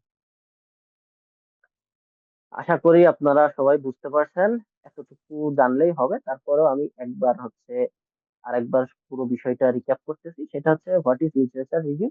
লিটারেচার রিভিউ হচ্ছে যে পূর্ববর্তী যেসব পেপার, গবেষণা পেপার বা কোনো কোনো ভ্যালুয়েবল ডকুমেন্টস পাবলিশ হয়েছে সেইগুলোর পর্যালোচনা করে সেইখান থেকে কোনো ডাটা খুঁজে বের করা বা কোনো কোনো আইডিয়া খুঁজে বের করা, সেটাই হচ্ছে লিটারেচার রিভিউ। এটা আমাদের অনেকভাবে হেল্প করে, নতুন আইডিয়া জেনারেশন করতে হেল্প করে, আমাদের মেথোডোলজি ডেভেলপ করতে হেল্প করে, আমাদের আমাদের রেজাল্টটাকে ভ্যালিডেট করতে হেল্প করে। এগুলো হচ্ছে পারপাস। তারপরে হচ্ছে কোথায় থেকে আমরা অথেন্টিক খুঁজে পেতে পারি, সেগুলো হচ্ছে পার রিভিউ জার্নাল, IEEE, এলসিভিআর, এলসিভিআর, এগুলো আমরা দেখেছি। কিভাবে পেপার ডাউনলোড করব সেটা দেখেছি, তারপরে কিভাবে কিভাবে পেপার সহজে পড়তে পারি সেটা দেখলাম। তারপরে হচ্ছে রিসার্চ গ্যাপ, আমরা যখন ক্রিটিক্যাল রিভিউ করব তখন কি কি ধরনের গ্যাপ থাকতে পারে সেটা দেখছি, 6 ধরনের গ্যাপ দেখেছি আমরা। তারপরে কিভাবে গ্যাপ খুঁজে বের করব সেটা দেখেছি। এখানে আরেকটা বিষয়, সেটা আমরা আজকে কাভার করতে পারিনি বা কাভার করিনি, সেটা হচ্ছে যে আপনারা রেফারেন্স করবেন কিভাবে। আমি যে এটা লিখলাম, এই যে এটা তো লিখলাম, এটা এখন ধরেন আমার পেপারে অ্যাড করব। আমি যদি আপনাদেরকে একটা পেপার দেখাই, এই যে ধরেন এটা আমার একটা পেপার, এইখানে যদি আমি দেখাই, এইখানে লিটারেচার রিভিউ এর পরে আমি একটা টেবিল বানাইছি, টেবিল বানায় এখন দেখেন এইখানে রেফারেন্স করছি আমি। এই যে এটা 39 নাম্বার পেপার, এটা 40 নাম্বার পেপার, এটা 32, এটা 41। তো আমার এই পেপারে টোটাল রেফারেন্স আছে কতগুলো? এই পেপারে টোটাল রেফারেন্স আছে 68। এখন আমি যদি 1 2 করে এই রেফারেন্স গুলো করতাম। যেমন ধরেন এই যে এখানে 1 2 আছে, 7 8 আছে, এখানে 25 আছে। এখন ধরেন আমি এখানে 26 নাম্বার, আমি নতুন কোনো একটা লাইন লিখলাম, লিখে আমার 26 নাম্বার রেফারেন্স দিতে হবে। এখন 26 নাম্বার রেফারেন্স দিলে আমার যেইটা এখন 26 আছে সেটা তো হয়ে যাবে 27। এখন 27 থেকে আমার 68 পর্যন্ত আবার একে একে সব মানে আবার কারেক্ট করতে হবে। কিন্তু আমার তো এরকম যদি আমি 2 বার কারেক্ট করতে যাই, আমার তো 2 দিন নাই হয়ে যাবে। তো এটা খুবই টাফ। তো এটা ম্যানেজ করার জন্য আমাদের বিভিন্ন রেফারেন্স ম্যানেজমেন্ট সফটওয়্যার আছে, বা আপনি ইজিলি রেফারেন্স গুলো ম্যানেজ করে রাখতে পারেন। এটার জন্য 2টা সফটওয়্যার স্পেশালি আমি নাম নিতে পারি, একটা হচ্ছে মেন্ডেলি, একটা হচ্ছে জোটেরো। তো এই রেফারেন্স ম্যানেজমেন্ট আপনারা কিভাবে করবেন সেটা নিয়ে আমাদের আপকামিং সেমিনার ওয়েবিনার আছে হচ্ছে, এবং আমাদের প্রথম ওয়েবিনারটা ছিল হচ্ছে কিভাবে আপনারা শুরু করবেন। এই আজকে আমরা দেখাইলাম কিভাবে লিটারেচার রিভিউ করবেন। এরপরের ধাপ মানে এরপরেই আপনাদের যে কাজটা লাগবে আপনাদের হচ্ছে লিটারেচার গুলো রেফারেন্স ম্যানেজমেন্ট করা। তো আজকের মতো এই পর্যন্ত। ধন্যবাদ সবাইকে এতক্ষণ সাথে থাকার জন্য।